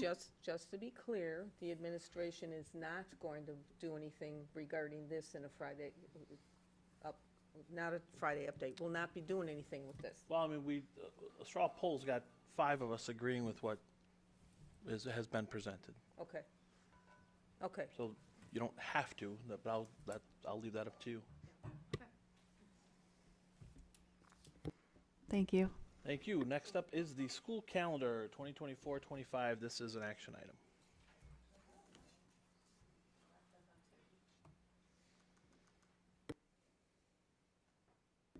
All right, I am back again with more information on the calendar. Typically, you hear calendar for information 1 month and it appears in the consent agenda the following. We did bring some preliminary information to the board in December with some tentative calendar plans based on the construction outcomes and then what the board voted on regarding construction. I did go back to the Teaching and Learning Committee the week after we returned from winter break, so just last week, just to finalize some key dates that were in that draft calendar. And I'm here tonight to share those outcomes with you. So in our timeline, we are here Tuesday, January 16th, looking at a final draft proposal of the calendar for 24-25. I would like to look back at those important considerations that we have consulted with the Teaching and Learning Committee as our contract asks us to do to make sure that this is a collaborative process. In addition to that, this year, we were also given feedback by the Operations Committee as they were looking at the different options for construction moving into the summer of 23-24 as well as 24-25. So with that, our recommendation is as follows. We would like to begin school for teachers on Wednesday, August 21st, having an Institute Day on Wednesday, August 21st, and Thursday, August 22nd. A new addition to our calendar for this year would be that of an in-service day on Friday, August 23rd. This is something that we have not typically had within our calendar. This counts as a teacher work day as well in order to fulfill our teacher work requirements. What an in-service day allows us to do is to provide the mandatory trainings for teachers that we were otherwise having to find different days and different opportunities to train on things such as anaphylaxis, diabetes trainings, EpiPen trainings. We now, I believe, have some fentanyl emergency drug trainings of different medications that we need to keep on hand. We also have a requirement in our contract to meet with all teachers of students with 504 plans and IEP plans within the first 10 days of the calendar year. This would allow us time in order to do that as well, meaning that our teachers would be back for 3 full days before we welcome our students back to school on Monday, August 26th for first grade through 8th grade, and kindergarten on the 27th. All of this was in the information that you also saw last month. The biggest changes have come in terms of the placement of our institute days and the placement of our parent-teacher conference days. I've already spoken to August 21st and 22nd, which is very typical for our district to have those 2 institute days at the beginning of the year. We did spend a lot of time dialoguing on the placement of our January Institute Day on January 6th versus using the Martin Luther King holiday on January 20th. And the committee was rather divided in terms of the day and the placement. However, there was one key factor that really chose us to lean toward January 6th versus January 20th for that Institute Day, and that was our intensive collaboration with other districts on that January 6th day, allowing us to offer 50+ additional professional development sessions for our district staff at very minimal expense because we were using that network that we have with NSSEO, District 57, 23, 25, 59. We were able to send all of our PE teachers, art teachers, music teachers, special education staff, innovation staff, STEM staff to individualize sessions based on their domain on that January Institute Day. If we sacrifice the use of that day, we will either need to bring all of that PD in-house at quite an expense, or we won't be able to meet our teachers' individual needs to as great of an extent. Hence the recommendation to stay with that January 6th day as our 3rd Institute Day, placing our 4th Institute Day on Friday, April 18th, which typically would have been a holiday off on Good Friday. We would be using that as an Institute Day in exchange for a day off, as we had talked about during the hearing. The last biggest adjustment is the placement of the parent-teacher conferences. This actually did end up similar to what I had proposed back in December or predicted back in December. The teachers would like to use that Monday prior to Election Day for parent-teacher conferences in November. They feel like they can go into the evening, be very available and for parents, and then we have that November 5th day off as a mandatory state holiday for Election Day. And then following that, the April 17th, which would be that Thursday before the Institute Day on the 18th. We talked a lot about the placement of that. Is it too late? Is it effective? And we actually found that it's really only about 8 days later, instructional days later than our typical March conferences were because of how spring break falls and things like that. It's really not that much later than what we typically have. And in addition to that, this places it very nicely in the middle of the trimester for middle school, so the teachers will very much be able to speak to where the students are at in terms of their trimester classes, their encore classes, and things like that. So with your approval, this is the proposed calendar from the Teaching and Learning Committee, myself, the administration, that we would like to propose to you this evening. Any comments or questions? Hi. So first of all, I want to thank you for the explanation on the January 6th date. That's always a hard one for parents who are ready to send our kids back to school. But you know, as you highlighted, the training was quite good, and I think NSSEO had close to 1,400 attendees to that, and just kind of like the early starts, I regrettably acknowledge that that's a good day for Institute Day and one more day to keep the kids home. I do want to highlight under the end date that, first of all, thank you for including that after the proposed May 30th date that we have 5 emergency days available to us. And I'd like to read verbatim what this says, that River Trails 26 has approved e-learning plan allowing for the potential use of e-learning plans on inclement weather days to avoid adding days to the end of the school year. I personally don't want my name associated anymore or approval implied softly or firmly with any more e-learning days if we have available makeup days. So I'm going to be voting no on this schedule. It doesn't really apply. The policy for e-learning isn't dictated in this approval, but it's more of a vote against any the e-learning components. And I would like this language at some point to say that those days would only be used if we've used our emergency days or our makeup days. If we want to revisit the e-learning plan, that would be the appropriate way to do that. Otherwise, you would not ever approve a calendar for the school district. Once we use the 5 days, 5 days are done. So there wouldn't be 5 snow days, traditional, and then e-learning. So if that becomes we can make that a point later, but that's the proper channel to work through that issue. I agree, but I just, even with the potential use on here, I want to make it very clear that I do not like e-learning days. Anybody else? Okay, can I get earlier in the meeting, we had a public hearing on the 2024-25 calendar, and are there any further questions to the administration for this calendar? Yes, Becky. This may be, I don't know, I guess not really cart before horse, but like this is because we're starting school a week late, it's ending a week later, potential ending Grove construction on the scale of Euclid for next year. What does this do to that? Are we talking like after Labor Day start, or we hope that construction will be condensed? With the May 30th end date, and it gives us 12 weeks to still allow us to start school in August. If we learn this summer that construction does not happen as fluidly as we would have hoped, then that's why we didn't want to go for a multi-year calendar. We want to learn from this summer in order to see. This gives us 13 weeks this summer. 13 full weeks for construction. We know Euclid's construction is a little bit more robust than that of Indian Grove, and this would give us potentially 12 weeks going into the following summer. Sure.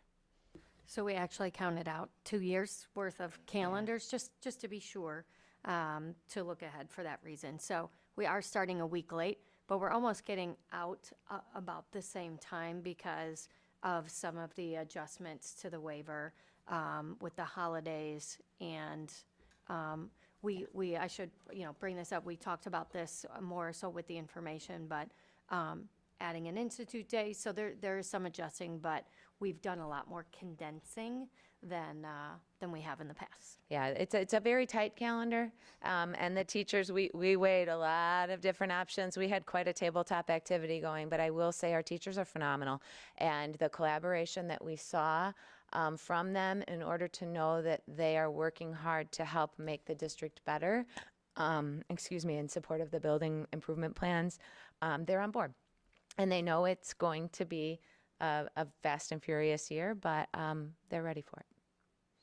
We also did in the operations committee, had discussions with Nicholas about, just getting them as much time as possible, but this is giving them cushion. So we still have some cushion to work with there. Anybody else? All right, hearing none, I'd like to entertain a motion and a second to adopt the 2024-2025 school calendar with the recommended holiday waivers. Moved by Grimpy, Second. second by Friedland. Comments or questions? Mrs. Johnson, could you call roll? Yes. I vote yes. Fisterer, Yes. Ronstadt, No. Bianchini? Yes. Grimpy, Yes. Camardo, Yes. and Friedland. Yes. Motion carries. Thank you for your time. Thank you. Next up, business services. Lyndall, you are up. Is there anything to present or just go right into the motion? You can go right into the motion. All right. Can I entertain a motion and a second to authorize the Board of Education Finance Committee and the District 26 administration to prepare a tentative budget for the fiscal year beginning July 1st, 2024 and ending June 30th, 2025? So moved. Moved by Friedland, Second. second by Bianchini. Any comments or questions? Mrs. Johnson, could you call roll? Yes.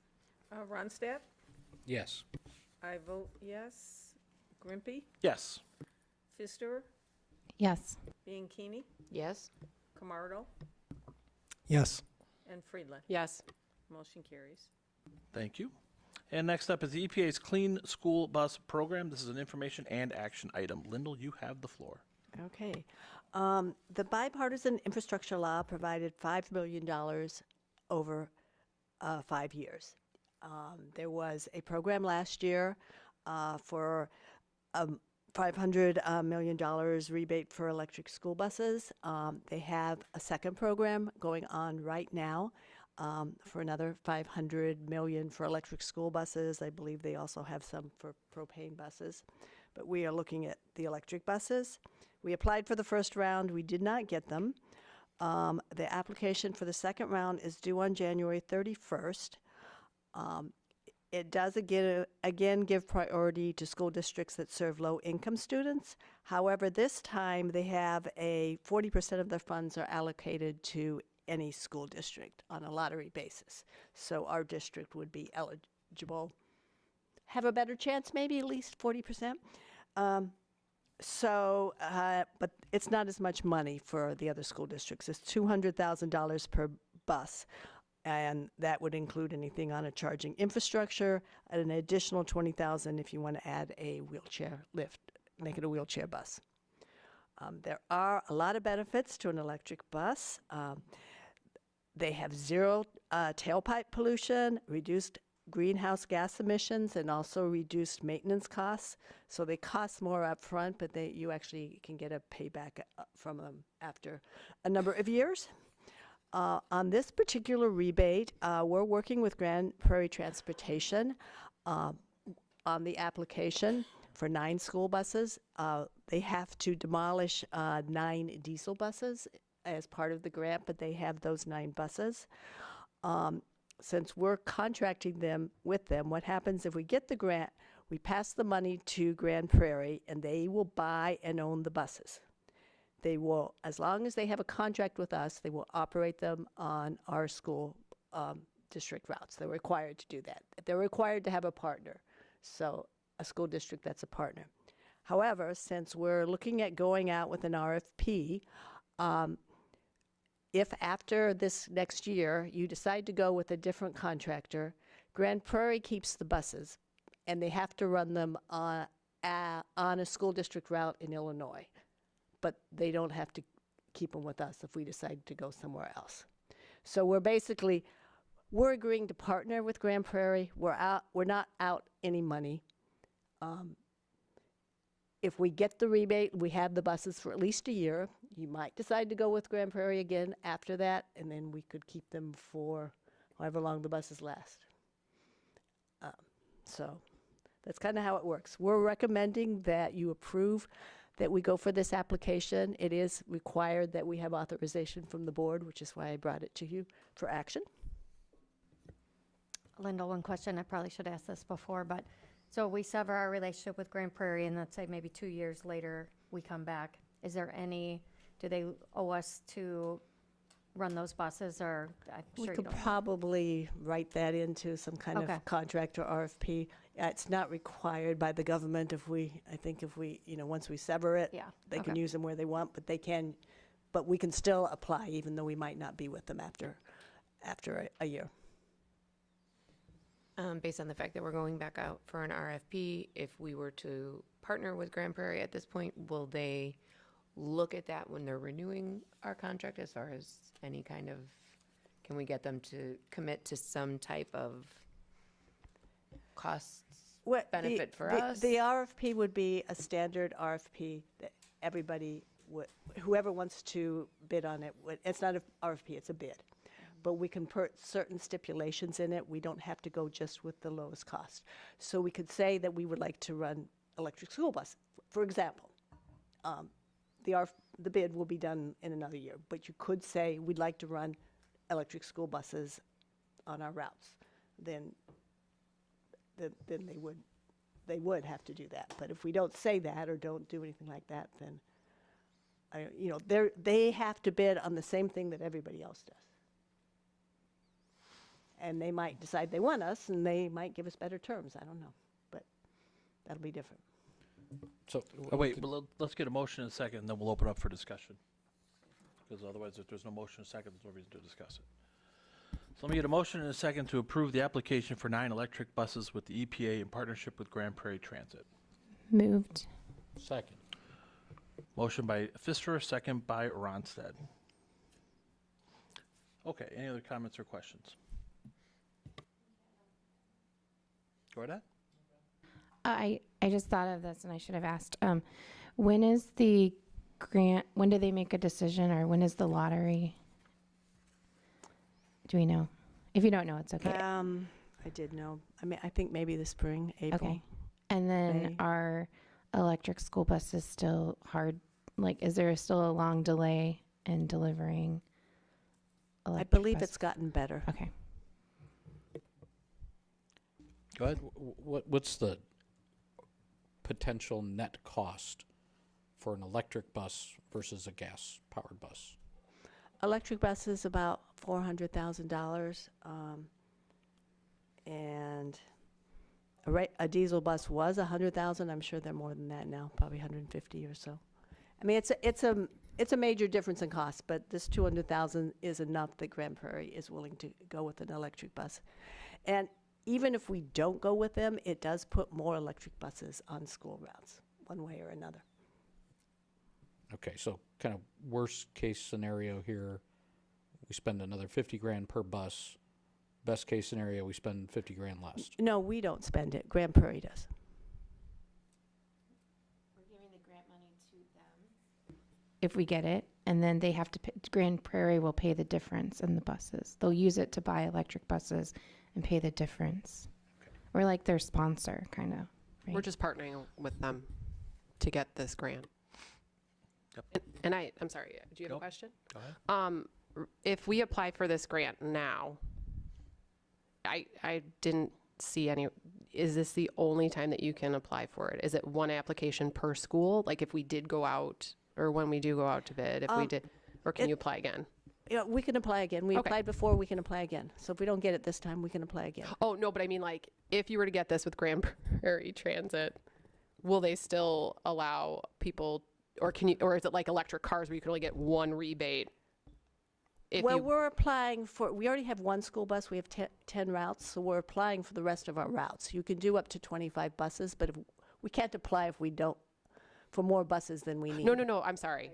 I mean, like, let's say we get the grant and then we share it with Grand Prairie Transit and then we leave Grand Prairie Transit, which I'm not then suggesting. could we apply and again? then can we apply again to partner with I don't know the student? I don't know the answer, Perfect. but we could It's try. okay. You don't need to. We It's could try. okay. I was just curious if we can apply again if we did ever choose I to don't move know, away that'd from be it. one I'd have to ask them. No, that's okay. Anybody else? Okay, Mrs. Johnson, could you call roll? Okay.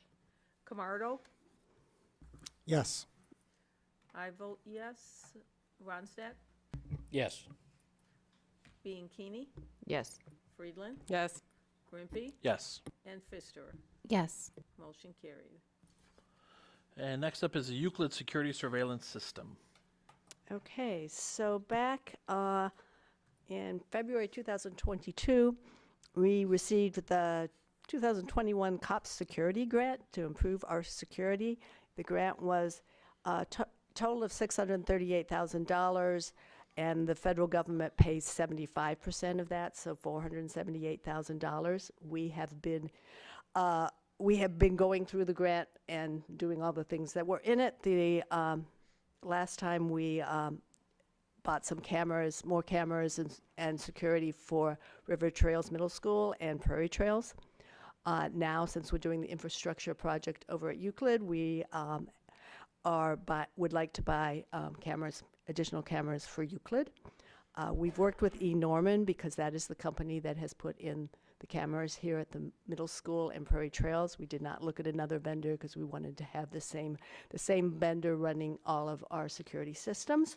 Yeah. We work closely with the principal over at Euclid and the tech department to determine which, and operations and maintenance, to determine where we wanted the cameras and how many we needed, and came up with a plan. And the total cost of that is $53,925.40.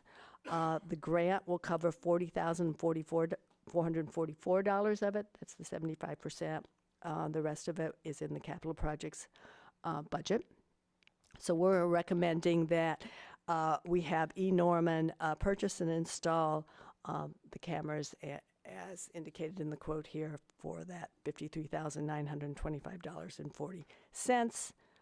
This is information tonight. It'll go to the consent agenda at the next meeting. And we'll do the same thing with Indian Grove when we do their infrastructure project. Any comments or questions? Great. Thank you, Lyndall. Next up is the committee reports. First up is the policy committee. Mrs. Friedland, you are the chair. And I finally wrote everything down in one message so that I don't forget anything. So the policy committee met on January 9th to discuss press packet 113. It was a lengthy packet, but most of the updates were either in footnotes or for clarification on previous updates that have been made to press.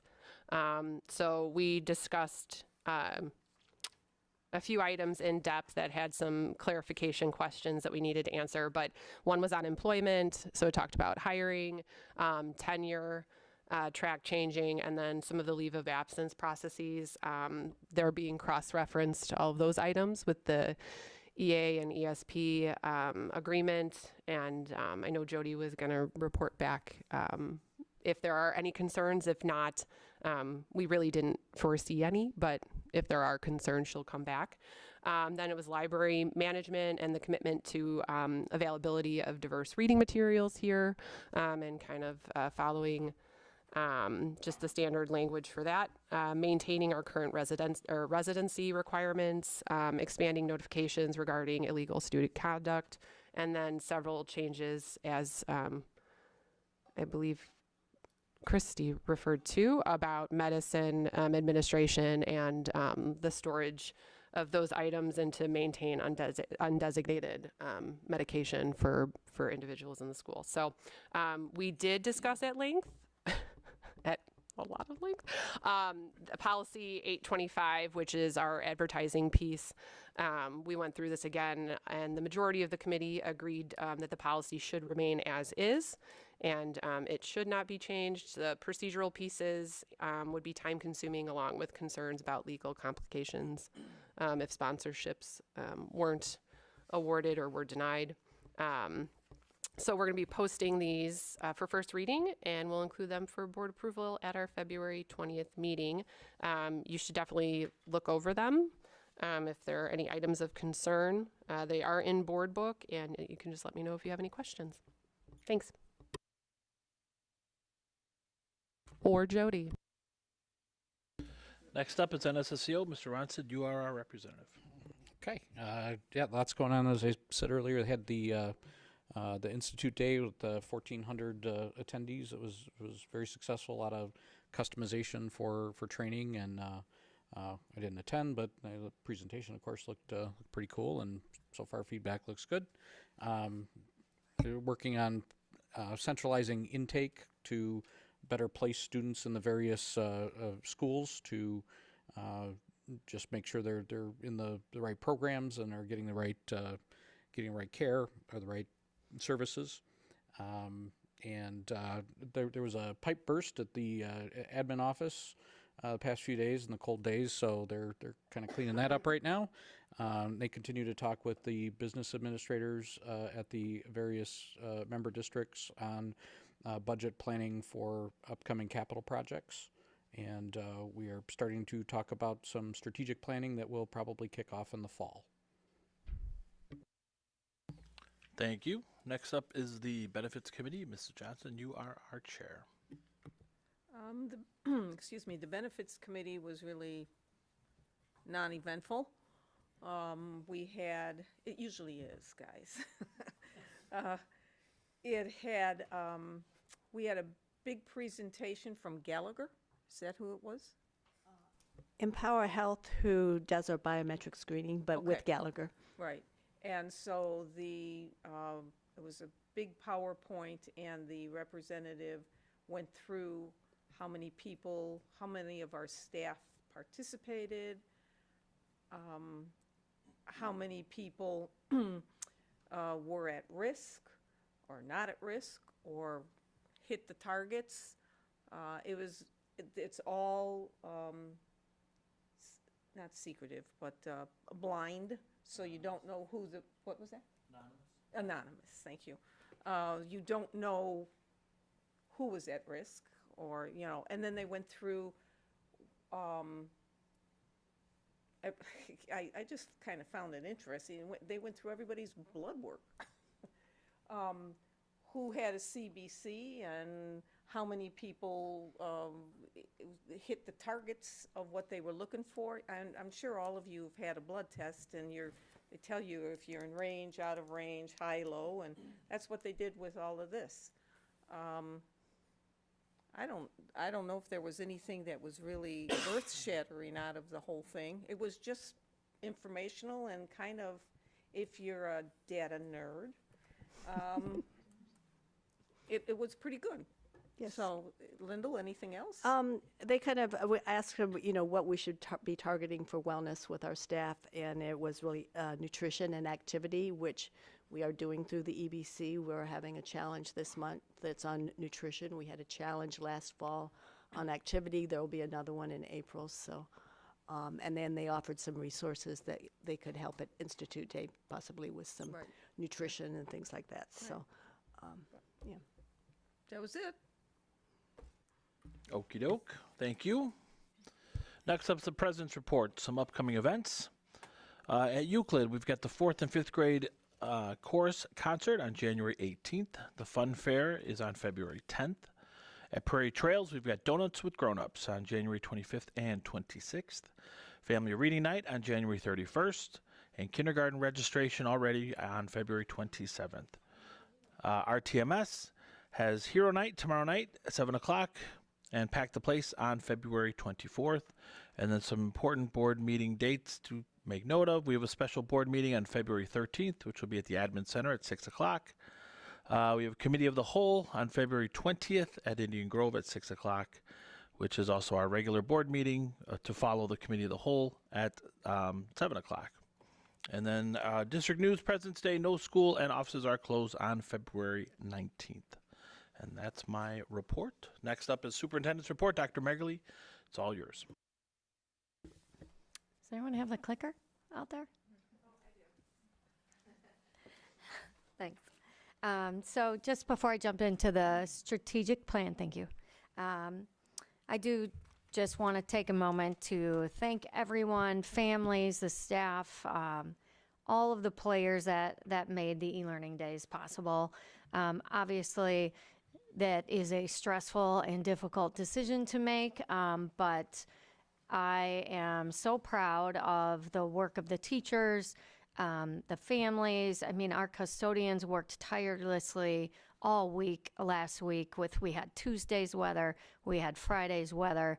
They had to work Saturday just because of the frigid temperatures to get the lots clear, and there's just a lot of working parts behind the scenes.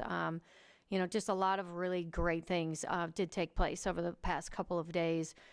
Technology, our secretaries, ESPs. I mean, I really cannot thank everybody enough. So just want to start with that. I'm super, super pleased. And next, strategic plan update. So kind of came forward with this last January and then did another touch base at the end of the year. So jumping into this plan, you'll see nothing. You'll see some similar slides. There we go. Just again, want to touch base on the timeline to keep that fresh in your mind. And, how I keep track, like how do we all stay on track? How do we keep our eyes on the goals of the strategic plan, and how do we stay aligned? And then just kind of go through some plan updates. So again, first part of the timeline you've seen before. Started working through this before I started here in 18-19. We did finalize it during that 2019-2020 year, but really didn't launch it that year. We formally launched it the 2021 year. So right now we are in year 4 of a 5-year plan. So moving forward, my plan this spring is to really start looking at options. A lot of our neighbor districts have recently gone through a strategic planning process. So I'm sure you're aware of different options, but there's consulting companies, there's in-house options, there's hybrid options. Consulting companies come with a lovely price tag. So I am going to start networking and really just kind of see what some of those options are for us moving ahead, because as we wrap up our old plan next year, I'd like to be ready to launch a new plan the year after. So that work will also need to take place simultaneously. So you've seen this cycle before. All of these components keep me focused on the strategic plan, keep my cabinet focused on the strategic plan and my building principles, but it also keeps us aligned as we go through the entire school year. So all of those little flashing checks are things that we've kind of already accomplished, basically. Some of those checkpoints throughout the year. And here we are in January, providing a strategic plan update. I'm still conducting and finishing up my formal and informal observations with my building principals as they're doing with their assistant principals. All, again, goals that from the building that are designed to support the work of the strategic plan. Okay, so what has been updated? A little bit shift in presentation this year. Last year and at the end of the year, we offered a bunch of bullet points, a lot of different tasks that we had completed over the course of the last few years. So structurally, staying in those objectives with this presentation, but really kind of just showing the depth of the work over time instead of just some bullet points. So it's kind of consolidating some of the work, those bullet points that you've probably seen, presentations that you've seen over the past few years, and kind of just showing, like, really in that 2021 year, the common theme in all of these areas is kind of book study or studying models, getting to know what direction we want to go, maybe doing some implementation. But then 21, 22, digging in, doing a little bit more learning.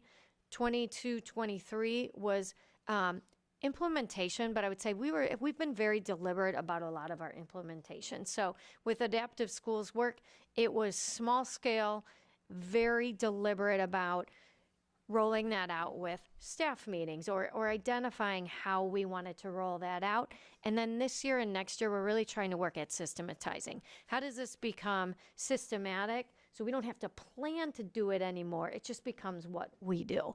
And we are definitely in those, ready to get into that systematizing, I would say. I mean, that's going to take still a few more years, but we're definitely in a good place with our collaborative adaptive schools work.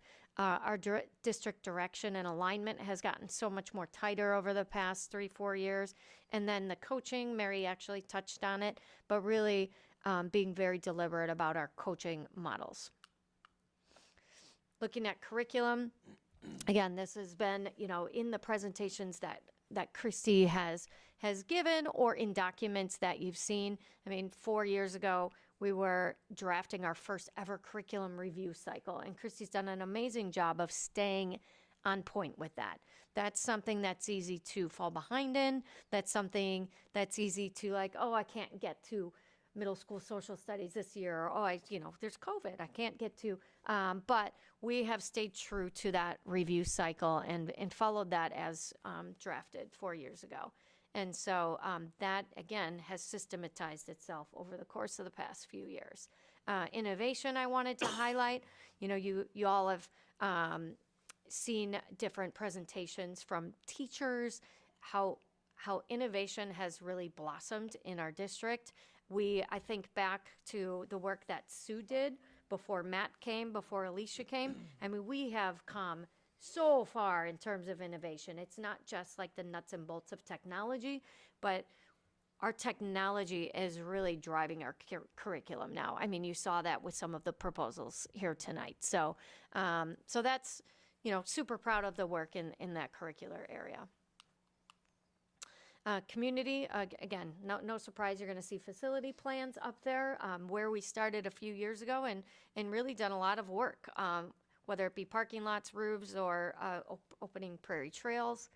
Equity work has continued to spiral, from a ground up with an audit and continuing to embed that work in our professional development each year. And then social emotional learning, again, Mary touched on this, looking at the time dedicated to social emotional learning with morning meeting at the elementary school and advisory at the middle school. And again, just becoming more deliberate and purposeful with that time. Finally, communication. Very much tightened up those internal and external communication systems. I think bringing on a new communication specialist has really maximized all of the communication channels. I mean, that role updated our website, updated our phone communication system, updated our mass communication system. We actually have an online presence now. I had some data from 5 years ago that Nancy had gathered just in terms of our Twitter followers from 2019 to 2024. So I've got Twitter, Facebook, and I think that's it. But just District 26 Twitter followers in 2019 was 410, and now it's up to 712. And then we even have the data for each of the schools, which has, again, seen a growth. Even though the number of students remain fairly the same, those online presence have grown tremendously. Facebook followers in 2019 was 545, and we're up over 1,000 now. So those lines of communication have just really tightened up over the last 5 years. Safety, we have really done some work there. We had just started with electronic safety plans with a QR code 4 years ago. Kind of hit a wall with the COVID focus and having to do saliva testing and all of that. So all of that took a break, but then really recalibrated in 22, 23, got back on point with our drills. We've had relocation drills, and now it's again, making sure that we're systematizing. We're putting systems in place so that these things can continue to happen year after year. And then financial health.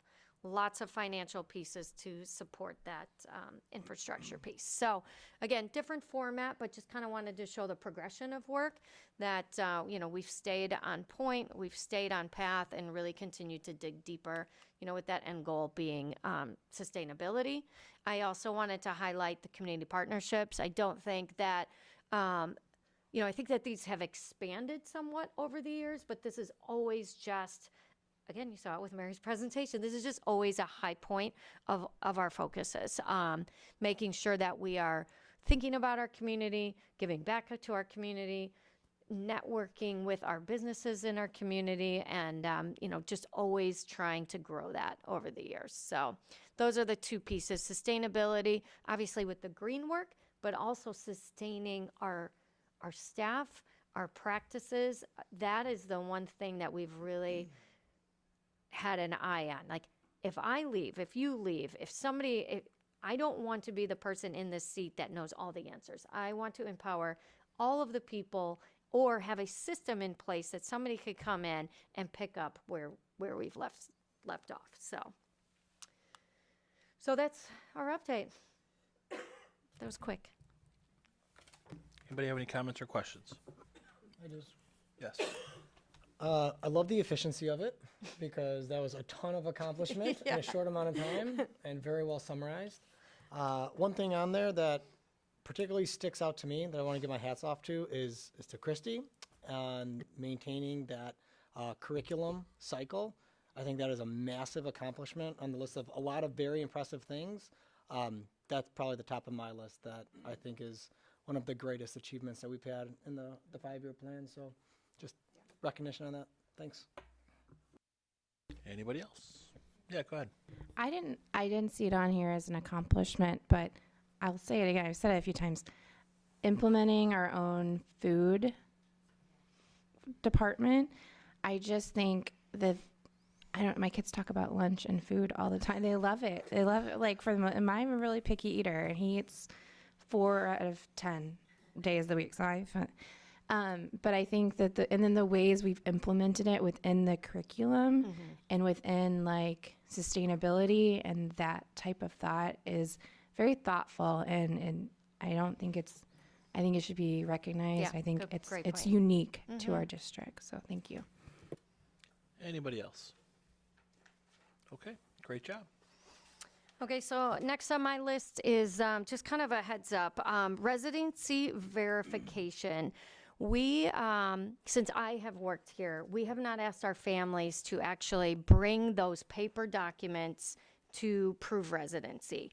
And I'm sure at some point, Donna, it was a regular occurrence that every year they were either mailing them in or bringing them in. I honestly, I've done it in other districts, but never have done it here. And I'm honestly couldn't even tell you. I don't know if it took a break with COVID, but we are bringing that back. It's been a number of years. And so I know that we have not trained our families to be on point with this. I've been here 5 years, so you're talking maybe there's 3 grade levels that have actually done this. So we're going to start on the smaller end, but we're going to start with middle school and run all of those families through a in-person, here's my documents, residency verification. We do it with kindergarten every year because of the sheer process of kindergarten registration. And so, long-term want to get back in the habit. My worry this year is that we do have a lot of folks that leave for the summer. We are a small outfit, and so I don't want to leave the task of hounding 50, 60, I don't know what to expect, 100 families for their documents over the course of the summer on the few people that actually work 12 months. So starting out small, again, with middle school, we'll tackle that. That would be incoming 5th grade, current 6th grade, current 7th grade, and then look at expanding. Any comments, questions? Wow. I'm amazed that it fell to the wayside.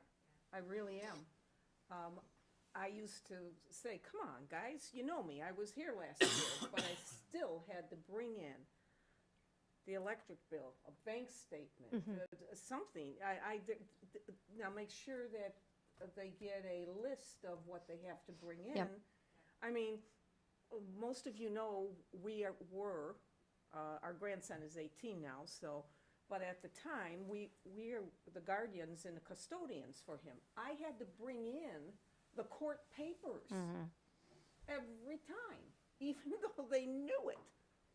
And 214 made us do it every year. So that's why wow. We used to do it with Chromebook pickup, and during COVID, when we started to allow Chromebooks to stay home, and then certain staff retired and left, and no one Knew that happened, I think that's where it Oh, fell wow. by the wayside. So Wow.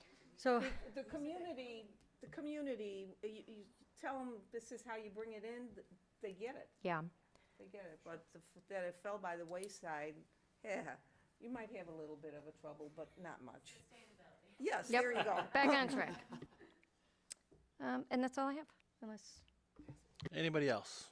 Jody, I just wanted to comment on your efficiency in recognizing that and bringing that back, because we obviously want to be very frugal in the resources, and we're all obviously trying to accomplish that. So this is one way to ensure that we are servicing the students who. Yes, and our I mean, I residents will here. add, we do have a service. We do have a service that checks residency. Patty does that. And it's a great backup because it's a little bit tedious and time consuming to literally go through each kid.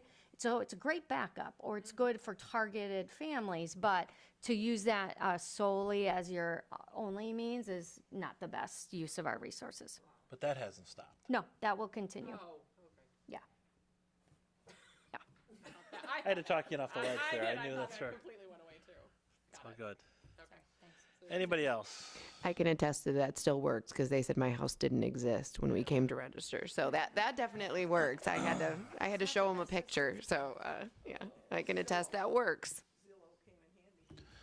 All right, future topics. Anybody have a topic for consideration? I do. Okay. I would like to redress e-learning. We just had 2 days, snow days. I think last board meeting, somebody said that they're rare. Well, we just had 2. I think everybody knows at this point I'm not a fan of e-learning. I don't know if anybody is, quite frankly. It's a difficult effort, and I do appreciate everybody's effort in, teachers and staff and administration. Making the call is difficult. Doing all the work, and the students, the parents, everybody. However, I think we have a little bit of an issue here. That this summer we approved a e-learning plan. It was a 7-0 vote. It was my understanding that was a state mandated requirement that we approve an e-learning plan. No? Okay. It's optional. It's So, optional. yeah. Okay. Well, And I thought at The some point. district can choose to adopt an e-learning plan, but it has to go through those channels. It has to have a public forum. It has to be approved by the board. Okay. So maybe I misunderstood that, but this experience over the last few days has really got me rethinking that. I looked over the time for the various students, and first that presentation included the schedule for the little kids, or for the elementary school kids, and those, for a single day, they get 3 hours of direct instruction per day, with the balance being asynchronous learning. Whereas in the middle school, they have 2.5 hours, 30-minute sections or blocks, if you will. And we heard earlier from Mrs. Kremeski that we get 75 minutes. Well, down to 30 minutes in the middle school. We do have accommodations to make up those days. I'm on the operations committee. I understand the constraints around scheduling, but I think the value that we're getting out of e-learning days is not at a level that it's at least not at a workable level for me. So, What's your so my future topic? request is that we ask the policy committee to review the e-learning plan and modify it to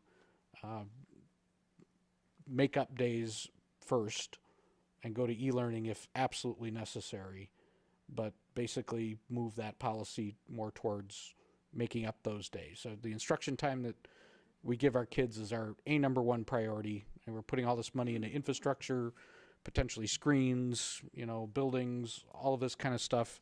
I want those classrooms and those facilities used every single possible day. How do you define absolutely necessary?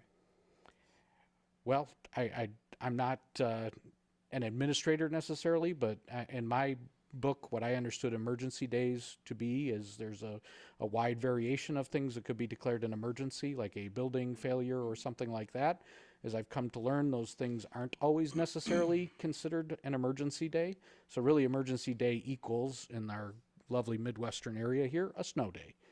So I would like to ask that we recategorize emergency days, that they be made up first, and that's it. I really just eliminate e-learning unless we have another pandemic. But I think we've all learned that despite all of our efforts, that in-person learning is better than e-learning. Period, end of statement. I'd like to see the policy I don't think anybody adjusted. questions that. Okay, well then let's change the policy so we don't do them anymore. Well, I'm not prepared for that. Okay, So I think really the option would be that we redo the hearing and remove the e-learning plan. You can only use e-learning for the emergency days, which is a snow day. You can't say, oh, the power went out in the district, I want to do an e-learning day. You cannot use, it's only to replace those 5 emergency days at the end of the year. So if we don't want to do it, the only way to really not do it is to go back to the board and have the board not approve continue to support the e-learning plan.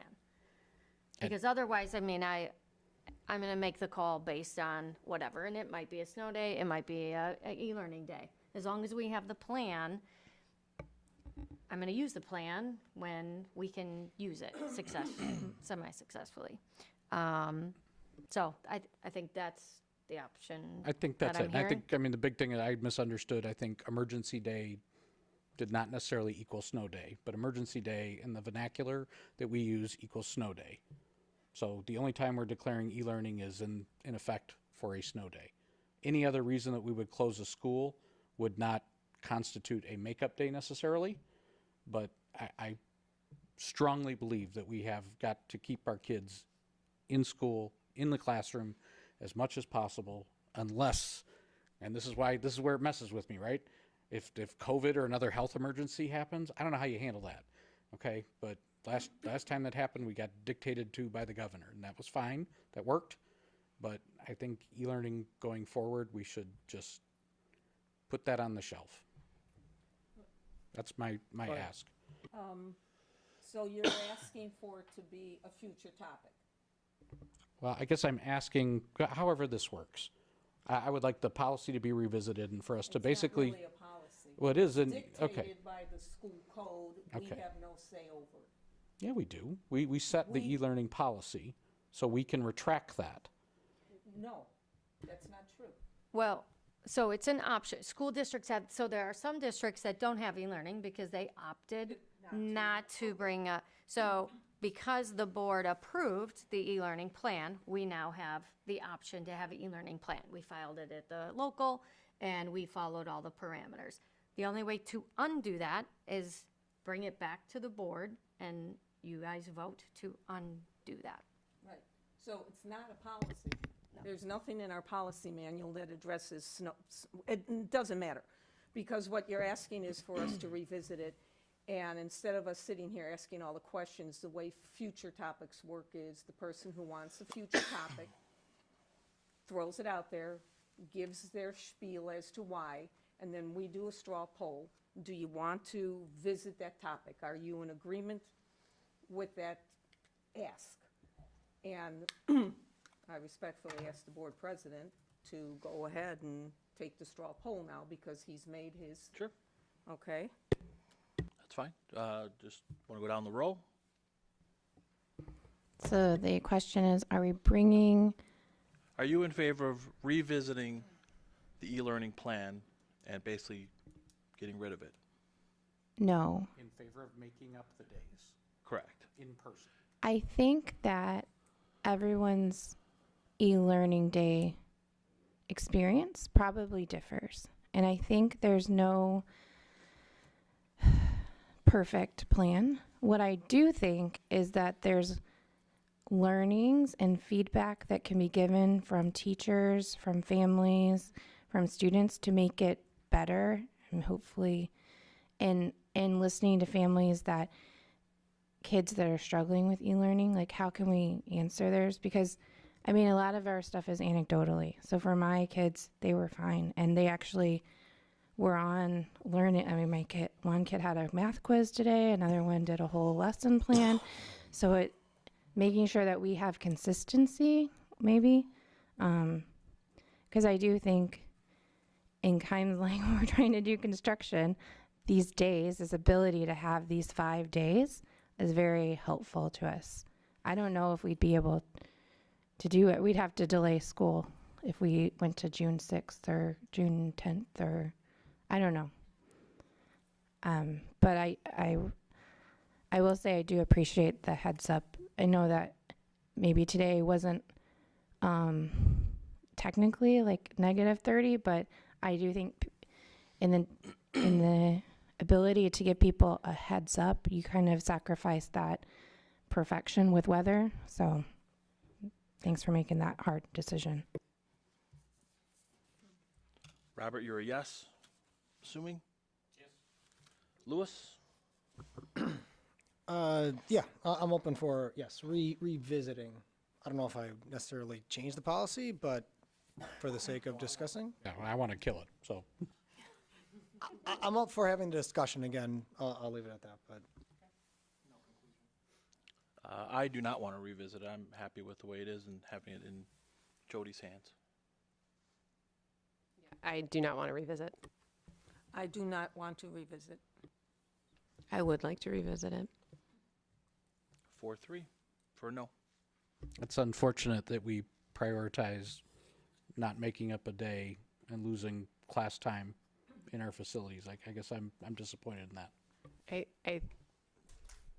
I don't think that that's what everyone is agreeing to, and I feel slightly insulted that that's the way that you're interpreting that, because that's not how I feel. Obviously, students do better in school. That's what they do. Then but vote what for I'm it. saying, Then vote for it. No, that's not the same thing, Robert. It's not the same thing. We are proving that someone, when we're not in the weeds, has the ability to make that decision to know whether or not, like, our kids can come to school.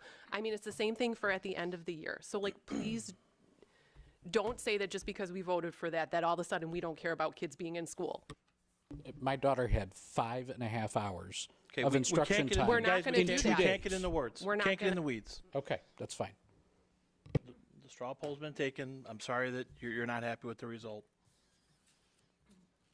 Any other topics for future consideration? Okay, let me get a motion and a second to go into closed session for the purpose of personnel at 9:37 p.m. So moved. Second. Moved by Friedland, second by Bianchini. Sorry. Take a roll, huh? Yes. Bianchini, Yes. Friedland, Yes. Camardo, Yes. Fisterer, Yes. Ronstadt. Yes. I vote yes, and Grimpy. Yes. Okay, we're in closed session? No. We'll go into closed session at 9:45. Take a little bit of a break. Bathroom break. Bathrooms are far. Linda needs something to eat because I've been hearing her stomach for the last 10 minutes.